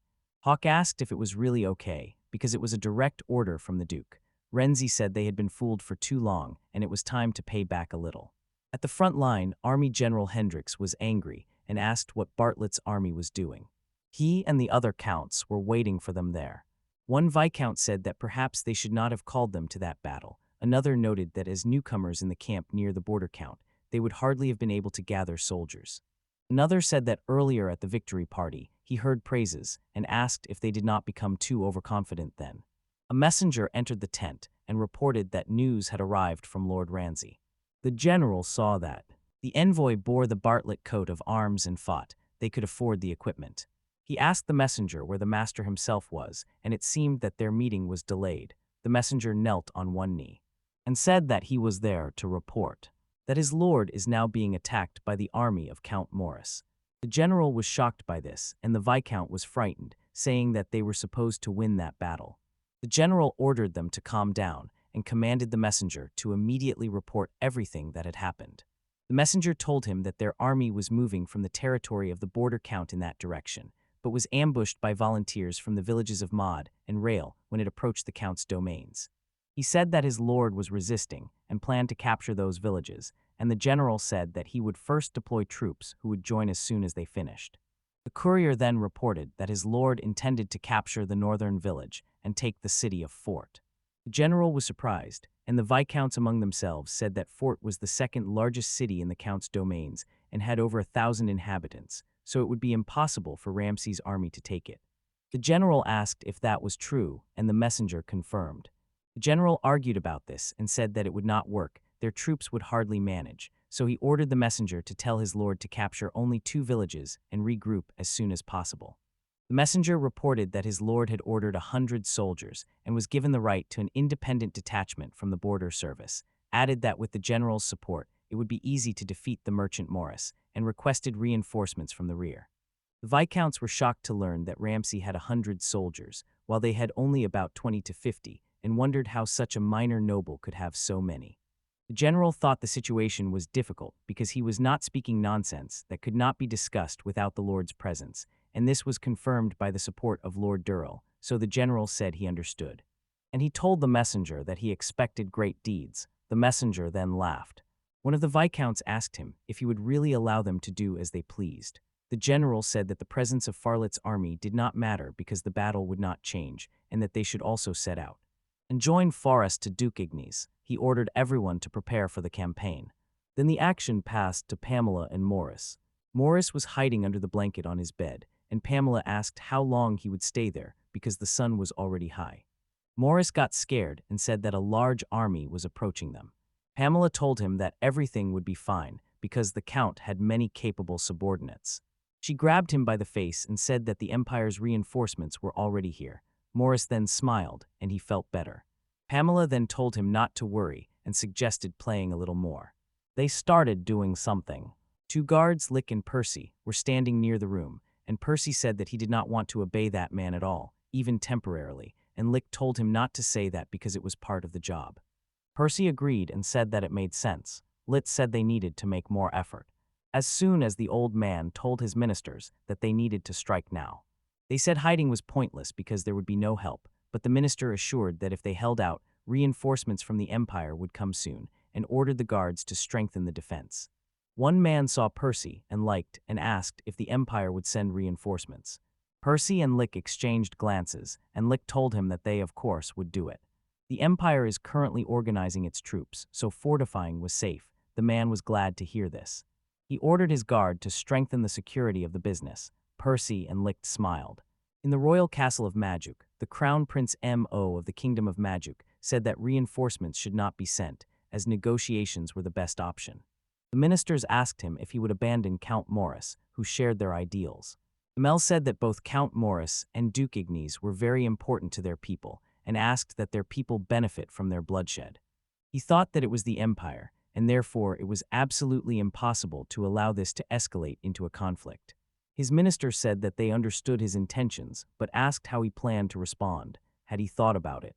They said they would take all the lands of Count Morris and give them to Duke Ignis and others. Ministers were shocked and said that this would only strengthen the anti-imperial faction, so decisiveness was needed. Otherwise, it would set a bad example, and eventually the throne could be usurped. So they proposed to take the chance to show the power of the Empire, and some even advised to completely destroy the Ignis faction. And we will actually see this. He told himself that the throne did not interest him. He just wanted a happy life with his wife and children. Even more problems appeared, but he knew that this meeting was unlikely to provide a solution and would simply turn into waiting for self-preservation. The scene shifted to Ramsay and Hawk, who were hiding in the bushes. He was supposed to return home, but he did not want to, so he returned anyway. The scene again shifted to Ramsay and Hawk, who were hiding in the bushes. "Thank you very much for being with us today." He asked Hawk what the size of the village was, and Hawk replied that it was on the lower end of the scale, so with that number of people it should not be a problem. He told Ranji that he had really played skillfully because he created the impression that the village attacked first, so they were capturing neighboring villages as a pretext for looting. Ranji said that joining the main forces would not bring much glory, and honestly, they did not really expect much from them, so it was much more reliable to move freely and collect money independently. He said that they needed to stick to the plan, and Hawk told him that he could be counted on. The villagers began to run like hawks. He ordered the soldiers to take all the supplies from the village, and told the villagers to gather in one place and not to worry, as if they had not resisted, they would all be free. Renzi thought that he needed to act skillfully so as not to spoil Bartlett's reputation. Their plan was to flank the village with the Black Karen gang and Bartlett's squad, take hostages, and force the residents to surrender. Meanwhile, the Black Chapley gang was taking all the treasures and supplies from the village, leaving only food for the march, and everything else was being taken to Bartlett's territory. 4 soldiers were assigned to each cart, and those unaccustomed to fighting were sent back. When the villagers gathered in the center, the final touch was Ranji's speech. He apologized for this, bowed his head, and shocked the peasants. He told them that he did not want to resort to such harsh methods, but he could not disobey Baron Hendrik's order and did not wish to harm them. He told them to go to Count Morris, because other villages were dangerous, apologized once again, and the peasants wondered if Baron had organized all this and agreed to go to Count Morris. The Hawks saw this and called the Ranzi an actor. After they took the village of Rose, he asked Ramsay what was next and if he really planned to go to the fort. Ramsay thought about it, and Hawk said that he was responsible for tactics and would not interfere with his strategy. Ramsay thanked him and said they needed to move on. It was already May 21. In the west of the kingdom of Madoc, on the territory of Count Morris, anti-imperial troops numbering 10,000 soldiers gathered according to plan. Prince Agnes himself stood at the forefront and led the army. He addressed his viscounts and counts, thanked them for gathering, and expressed his gratitude. He said that they had probably heard the news that Count Morris was in conspiracy with the Empire, and despite numerous attempts to explain, Count Morris not only ignored them, but also began to strengthen his forces, and he added that this could no longer be tolerated, and that they needed to unite the nation, which was weakened by internal strife and external threats. They would promptly remove Count Morris here and now. Everyone present agreed. And a man named Rossi approached and said that they needed to immediately move to the military council. He told them that the enemy numbered about 2,000 people and was fortifying. Morris probably expected reinforcements from the Empire. He said they needed to destroy them before the reinforcements arrived. One of the counts asked if they should immediately start a full offensive. Rossi told him that it would cost them dearly because the Empire was lurking behind, so he wanted to minimize their losses, and another count asked what they should do. Rossi was about to say something, but a soldier interrupted him and informed them that a messenger wanted to speak with General George. George hesitated to let the messenger into this important meeting, but Rossi said it was allowed because it might be urgent. The courier arrived and George recognized him as Courier Bartlett. He asked what he needed. The messenger said he had a report from Lord Ramsay and that according to his plan they attacked Maud and the village of Rose, but the peasants fled to Morris's castle. Jurg was shocked and thought that chaos reigned in the battle and he had missed them, so he asked the messenger why they did not capture the peasants and said that sending the peasants to Morris's castle only strengthened the enemy. The messenger told him they were not captured because they were running out of supplies. George then said that they should have simply destroyed them all and asked why he allowed them to switch to Morris's side. The messenger said that his lord considered it more advantageous to capture the castle. George was confused by this, and Rossi asked the messenger if his lord really said that. The messenger confirmed it, saying they planned to continue capturing neighboring villages and sending peasants to the castle. Rossi told the messenger to go away, but before leaving, he asked the name of his lord. He told them that his lord was named Ramsay Barrett, Viscount, who was under the command of Baron Darrell von Hendricks. Agnes told the messenger that he did well and ordered him to go. Rossi wondered why he did not destroy the peasants and send them to the enemy castle if they could use it to their advantage. This meant that they were really going to lay siege. Rossi told the crowd that for this battle, it was best to surround Count Morris's castle and besiege it.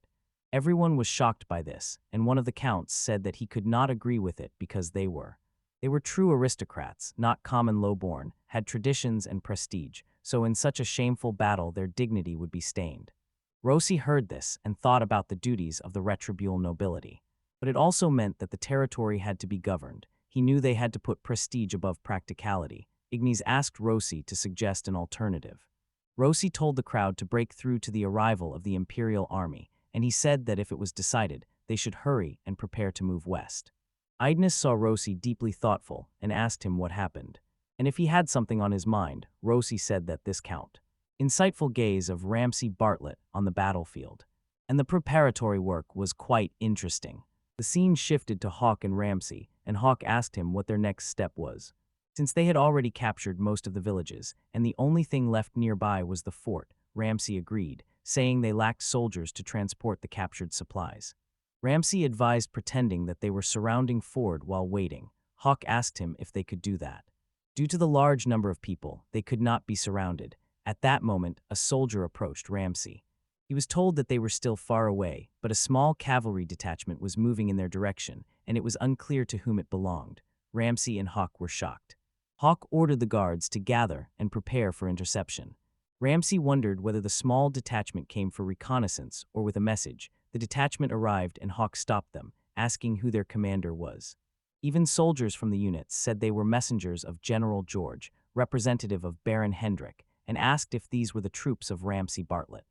Ramsay confirmed this, saying that he was Ramsay. The messenger was surprised to see him and apologized for addressing him while mounted, and told him that the general had called a meeting, so he should hurry and regroup at the main camp. They told him that the main camp was to the southwest from there. then said goodbye, and Ramsay asked Hawk what he thought about it. He said that as soon as the independent cavalry was recognized, they called a meeting, and he didn't understand it, but knew they had no choice but to leave.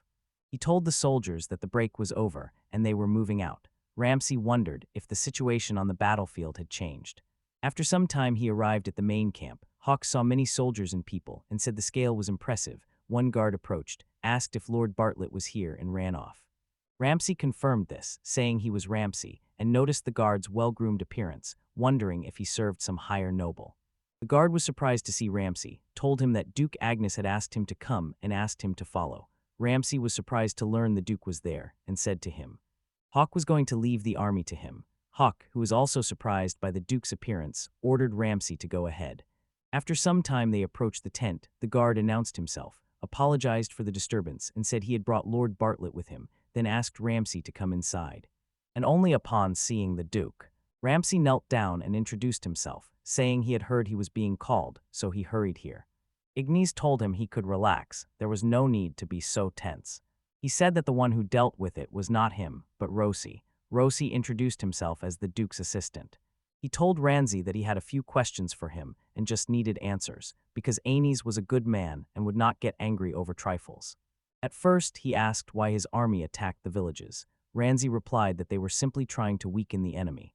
Rosi agreed, saying that destroying peasants and reducing production was one of the tactics, but asked why he allowed the peasants to escape, to which Ramsay replied that although there were conflicts between them, they were still subjects of the same kingdom, and given the numerical advantage of the army, victory was obvious and killing them would have been simply cruel. Rosi said that he should have just made them slaves, as it would have replenished his treasury and solved two problems at once, but Ramsay replied that the army lacked the resources to bring the slaves back, so it was a difficult decision, but they decided to spare their lives. Rosi said it was better to leave it that way, because unfortunately, everything went not as he had predicted, and it turned into a siege. Ramsay asked what he meant. Rosi called him insincere, and said that he sent the peasants to Maris's castle to accelerate the consumption of food while waiting for Duke Morris to go to sea.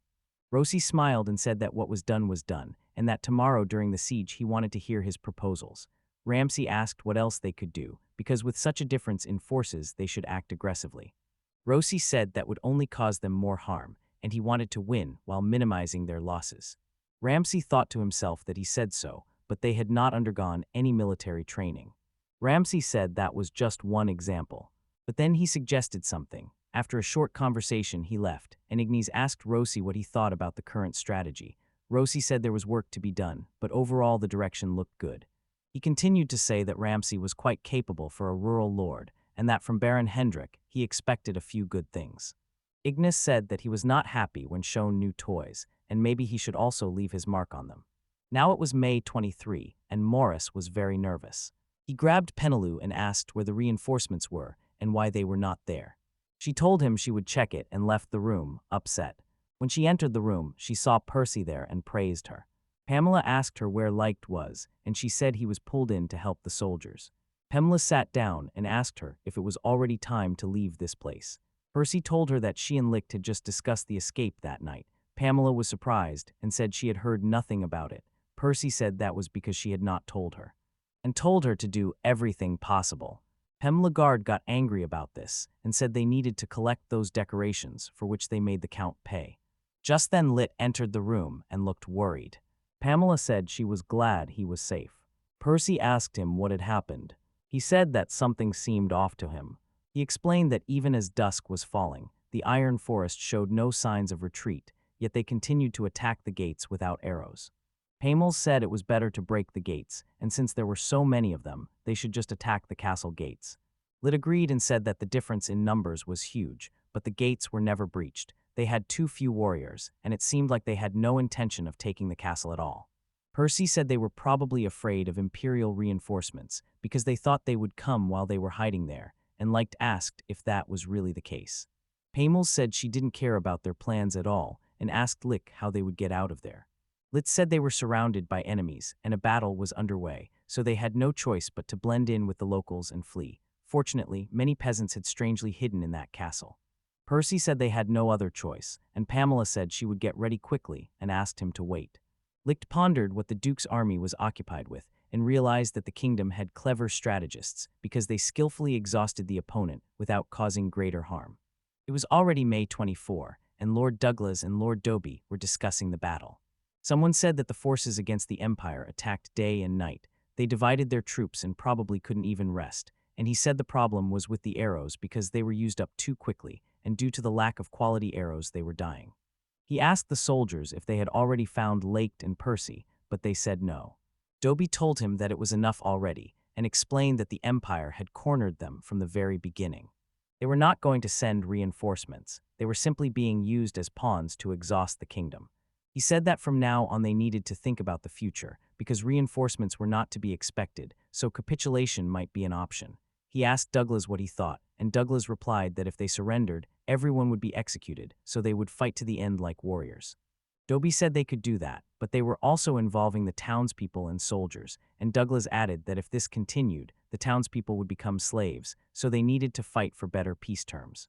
At that moment a soldier approached and told Douglas that the enemy was intensifying the offensive, so if someone needed to take command at the front, Douglas said he would take command and left. Dobie told himself that as a general they could not afford to make a mistake in choosing the time to retreat. He entered the room where Morris was. Morris was wrapped in a blanket and afraid to come out. Dobie told him that they needed to surrender because no reinforcements had come from the Empire, so they had no chance to win. Morris refused and asked where Pamela was. Dobie grabbed Morris and slapped him, telling him to wake up because the war was at its height. He told him that Pamela had left and they had been used by the Empire. Morris understood what had happened and just sat there, disappointed and feeling betrayed. The action moved to Ignis and Rosie, where Ignis asked her about the situation. She replied that only 2 days had passed, but fatigue was already noticeable, so in another 2 or 3 days they would be able to easily take the castle, and Ignis said that this meant that Ramsay's plan had worked. Then they saw a memory of a conversation between Rosie and Ramsay, where Ramsay suggested moving the army in 3 stages. He explained that they could divide the army into 3 parts and alternately rotate the units to minimize losses and continue collecting taxes day and night. Moreover, they attacked without using arrows, and during the siege it was difficult to replenish ammunition, so if they did not shoot, the arrow supply would run out in a few days. Ramsay suggested weakening the attacks for the first 2 days to reduce losses on both sides and gradually exhaust the enemy. Rosie brought the conversation back to the present. She said they needed to press the enemies near the wall with arrows, but even arrows without tips had an effect. If they held out for another 2 or 3 days, they needed to watch that the soldiers did not falter. At that moment, a guard entered the tent, and he hurried to report that the enemy seemed to want to surrender. This shocked Agnes, and after some time, while Agnes and the other lords were sitting, Count Maurice von Dodd arrived with his companions bound and shackled. He knelt down. Agnes asked what had happened and why their mood had changed so suddenly. Maurice replied that he no longer saw any chance of victory, so he did not want to harm people in vain, and said that if he could save his own head for this, it was a small price. He and Agnes looked at each other. Agnes looked. Avon said he would say no more, and therefore promised that the soldiers and townspeople would be safe, and they would not be made slaves either. Maurice said he did not regret it, and ordered him to behead him.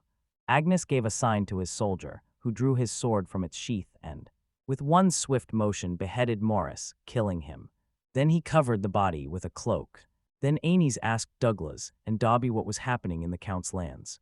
Dobie said he was not going to justify himself because it was all their fault, but they were only puppets dancing to the tune of the Empire.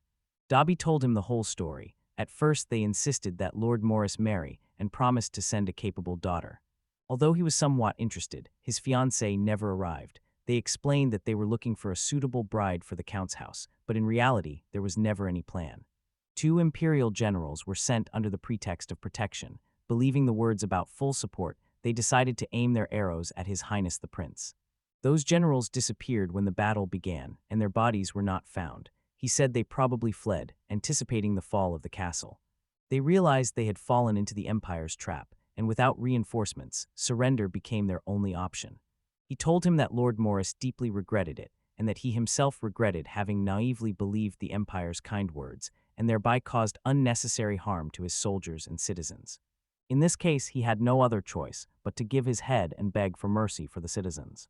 Ramsay heard this and thought that although they had penetrated, those generals retreated too easily, and he decided that the Empire's goal was to sow chaos in the kingdom. They will be asked to advise on strategy and say whether it was the same Rosi who was considered a genius of rumors, and Rosi inquired what exactly the strategy was. And Dabi told her that he was talking about this siege. The constant attacks day and night really exhausted him, and the disorderly arrow fire annoyed him. Rosi understood what he meant, and she pointed to Ramsay, who was surprised by this. Everyone was discussing among themselves that he was very young and that he gave a smart proposal. Renzi wondered why she named him specifically. Rosi clapped her hands to silence everyone and said that they needed to move on to the next question. Ignis said that he would soon announce the fate of Lord Dabi and Lord Douglas and ordered the guards to take them away. After that, he told the crowd that he would now move on to awards and honors. He said that the first honor. It was General George's turn. Everyone applauded, and Renzi thought that this part looked like a staged performance.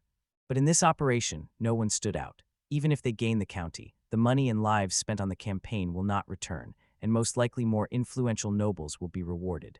After some time, Agnes said that he had finished handing out awards and distinctions, telling everyone that they had done a good job. When people began to disperse, Rosi called Ramsay. She thanked him for his diligent work this time. Ramsay told her that he appreciated her warm words. Rosi told him that Ignis also promised him a reward and asked him to follow her. Ramsay was surprised and followed her to meet Ignis. Ignis thanked him for the strategy, saying that it was thanks to it that they easily won this victory. Ramsay said that he was pleased to hear such words. Agnes said that he wanted to reward him, but unfortunately, there was no land around Bartlett to give, so he gave him a bag of gold. Renzi was upset about this, but agreed. He thought that Hendrik March lay to the north, and they could not hope for any land. The eastern royal possessions could only be ruled by the king. To the west was Borden Barani, and they could not interfere in the southern dominion. To enrich the land, they needed crops and people to cultivate them, and he knew that he could no longer expand their territory. Agnes saw the expression on his face and understood what Ramsay wanted. He was told that if he set a higher goal for himself, perhaps a way would be found. Ramsay was shocked that Agnes read his facial expression. Ignis told him that if he wanted land, he had to seize it. And he had to eat Baron Borden. He was shocked by this and laughed. He said that he was asking for the impossible because the difference in forces was too great. Behind the board in the wasteland stood Count Gardel, and such a weak army as his had no chance. Ignis asked if he still bore the wounds inflicted by Lord Durrell. Instead of everything else, he would help him. Ramsay was frightened by this and said he wanted to think. He returned to that hawk he had seen. I saw a bag of gold in his hands and asked him to share part of the loot with them. Ramsay, ignoring him, simply went ahead. He thought that Ignis was ready to help, but they were not even neighbors, so he could not count on help, and he knew that the outcome of Bartlett's case against the Borden and Gardel coalition was obvious. But so that the happiness of the city's inhabitants would not be threatened, he could not allow any sparks of conflict. He thought he should enjoy a measured life, developing the territory, but things were not going very well. He returned to his territory and saw goats wandering there. Veronica greeted him, and he said it had become lively there. She said that her master had sent many livestock and supplies from expeditions. Ramsay told her that goats are omnivorous and adapt well to poor lands, so they are ideal livestock for them. He told Eric to set up an enclosure for chickens and goats, and Eric replied that he was already working on it. He tried to suggest a few more ideas. But Danny interrupted him, apologizing for putting him in an awkward position right after his return, and asked him to go to the reception. In the room when a guest came to him, Ramsay was surprised by this and went to the reception to see a well-dressed man who led him to the reception. He told Ramsay that he finally did it. Ramsay was embarrassed because the man said he had waited quite a long time. Ramsay said he did not believe they had an agreement and asked who he was. The man apologized for the oversight and introduced himself as Hendrik, the legitimate son of Baron Elma de Dominica. Ramsay heard this and knew that Baron Dominic ruled the territory south of Bartlett. He wondered why he came exactly now. He asked him what business Lord Henry had come for. Henry said that since they had become neighbors, he decided to stop by to say hello, but heard that Ramsay went to fight Lord Hendrik, so he timed the visit to his return and said that the sofa and table are a gift, so Ramsay can use them. He took a sip from the glass, said the wine was interesting, and asked if he was called Cast. Ramsay was angry that Danny was serving Henry Cass. He sat down and said that hearing this from Henry made all his efforts worthwhile. Henry said he really liked it and asked to be taught how it was done. He asked others, and they said that Ramsay was the only one who knew about it. Ramsay said he couldn't. Since it was an important resource, he decided that he definitely would not just share his recipe for earning money and thought that Henry was hardly that naive. Henry then told him to just sell it and asked how much it cost. Ramsay said he would sell him a barrel for 3,000 ruble. He raised the price and thought to himself that it was a bit expensive. But Henry said without hesitation that he would take 10 barrels. Ramsay was surprised and said he would prepare and send it, and Henry then said that when the time comes, Ramsay should come to him. Ramsay asked him if he meant at home, and thought to himself that the guy was approaching like a schoolboy, and Henry said it was for a date and would be suitable in 4 days. Then he said goodbye and said he would wait for him. Danny said that Henry was a real hurricane, and Ramsay said he just needed a little rest. Race on June 3. Roger, Ramsay, and Danny went south of the Barlet territory. Roger was pushing the cart and was tired, so he asked if we were already at the place. Ramsay said it was time, and it was his first time in this city. Roger asked Danny to switch, but Danny said they had just switched. Then Roger asked for a short break. They took a break, and Ramsay asked them what they would do after the delivery, meaning immediately returning to the village. But Danny denied this, saying they were heading to the Dominican territory, and then forgot the name of the capital. Roger helped him remember that it was called Dominion Dortum, and Danny said he planned to check it out. He and Roger then both asked Ramsay for pocket money. Ramsay thought it was a reward for transporting the goods, and told him he would give it to them after they finished the delivery. They excitedly rushed to the cart. Roger's fatigue disappeared, and he told Danny to leave the cart to him. Ramsay called them a greedy bunch. After some time, he arrived at Dortum and saw a large concrete building. He noticed a long queue at the entrance and a guard checking people. He thought many merchants went in and out here, and after some time it was their turn. And Ramsay told the guard that he was from the Barlet territory and came on behalf of Lord Henry from the Dominic house. The guard signaled another guard, apologized to Ramsay for the delay, and asked him to wait a minute. Ramsay was surprised by the sudden change, and they thought that the spoiled boy Henry would be treated more simply. Just then Henry came, apologizing for the wait and asked if he hadn't waited too long. Ramsay told him not to worry, and Henry immediately suggested going to his home. Ramsay noticed that he was, as always, persistent. After some time, they arrived at his estate, which was near the city. Ramsay saw 2 people waiting by the gate, and he asked Hendrik who they were, and Hendrik said that it was his father and mother. Ramsay quickly bowed and apologized for his behavior. Henry's father said there was no need for formalities. Henry had not brought a friend home for a long time. He invited him in and put his hand on his shoulder. His mother said she had also prepared delicious treats. Ramsay asked what to do with the goods, and Henry said that his family would take care of the rest, and one of the workers bought the goods and gave the money to Danny and Roger. Ramsay saw that it was becoming awkward because he could not say that they were no longer friends, and the most important thing was not to annoy the neighboring lords. Andrew's father introduced himself as Elma de Dominic. Ramsay bowed and introduced himself, and Elma told him not to be so tense, just relax and enjoy. Ilma said that Henry finally has a friend. His mother brought a plate of food and asked to take it and share it with the friend, and if he goes somewhere, to take some pocket money. This embarrassed Henry, and he said that it was enough.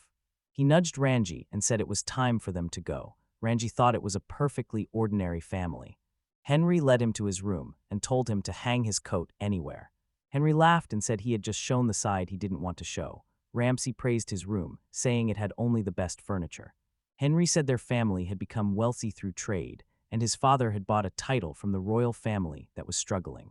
And because of this, the traditional aristocrats saw them as enemies. Ramsay thought to himself that the parents were so happy, so they probably regretted that he had no friends, and he realized that Henry was not entirely innocent either. Henry told him to take care of business, at least in front of the family. Renzi was surprised and thought that in noble circles family interests always get in the way. It was easy to nod here, but he did not want to agree. He asked Hendrik to show him the city. Hendrik clarified if he meant Dorodin. Ramsay agreed, saying it was a lively trading city and definitely worth visiting in the future. He thought the question of friendship would be resolved during communication. Henry was delighted and said no one knew this city better than him, so he would show him everything. They both went outside and visited various shops and markets. One of the owners stopped Henry. When he was told that they had good wine and offered a glass, Henry refused, saying he was busy today and would come tomorrow, and Ramsay noticed that the townspeople really liked him. Henry saw a tray with fried bread and asked the women to prepare 2 fresh ones. Ramsay saw this and realized that it would be difficult for him to fit into such a relaxed behavior.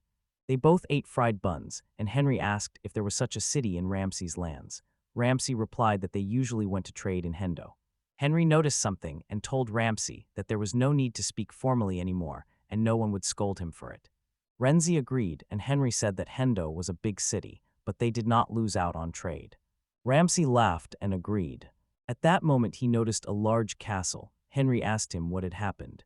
Ramsay asked if this church belonged to a smaller church, and Henry replied that there were many merchants from the empire in this city, and a place had even been prepared for their prayers. Ramsay clenched his hand in anxiety and asked if this meant that the Dominic family was loyal to the empire. He thought that if so, the Bartlett family would become enemies of Duke Ignace, and they would be attacked from the west by Baron Borden and from the south by Count Dominic, and Henry said that not really anymore. He explained that they maintained neutrality, did not take anyone's side, and did not despise anyone. It was a family that lived by trade, so as long as they paid, anyone was a client, and he left. The captain said that such an unpopular newcomer, as they were, had not received offers from either side. Ramsay told him not to humiliate himself like that. Then Henry asked if he had found what he was looking for. Then Ramsay noticed a flower that caught his attention. Henry said that this flower had just been brought from the empire. It was small but beautiful. Ramsay recognized this flower and realized it was different. In a past life, it was planted in his grandmother's garden, and he knew it was a potato flower. He rudely told the florist that he would take that flower, and she replied that it would cost 5 rubarbaras. Ramsay heard this and realized they did not know how valuable it was as food. Henry asked him if he was interested in flowers. Ramsay thought it better to stay silent for now, and told Henry that collecting flowers was a gentleman's pastime. Henry looked at him strangely and grabbed him, saying he would take him to a very pleasant place. He led him into a mysterious alley, and Ramsay asked what kind of shop it was and if it was safe here, and Henry said not to worry because he was a regular customer here. They approached the shop door where a guard was standing. The guard greeted Henry, and Henry introduced Ramsay to him. Ramsay told the man he was glad to meet him and asked what kind of place this was. The man told him that this was a slave shop and that he was its owner, Morris. They both entered the store, and Ramsay felt uneasy there because he had heard rumors about it, but it was his first time inside. He asked Henry what he usually did here, and Henry replied that today he was looking for someone to play with, who would later be hired at his home and paid. Henry left smiling, and Morris told Ramsay that if he liked someone, he should inform him. Ramsay remembered that Veronica also said they needed sleeves, and he decided not to let his feelings from a past life about buying sleeves hold him back. He saw that the sleeves were of different ages and genders and cost differently. He saw a door and asked Morris what was behind it. Morris asked him if he was interested and if he would like to look. He agreed, and they both entered a huge hall. Moore explained that former nobles and priests or their sons and daughters, generally people of higher status, gathered here. He explained that they were proud and hard to get along with, so few bought them, but it was a valuable commodity sold at a high price. Ramsay saw this and thought to himself that people like him, or even higher-ranking nobles, were only decorations here. Then there was a boy in chains. A meeting in the dungeon was about to take place, and fate began to unfold.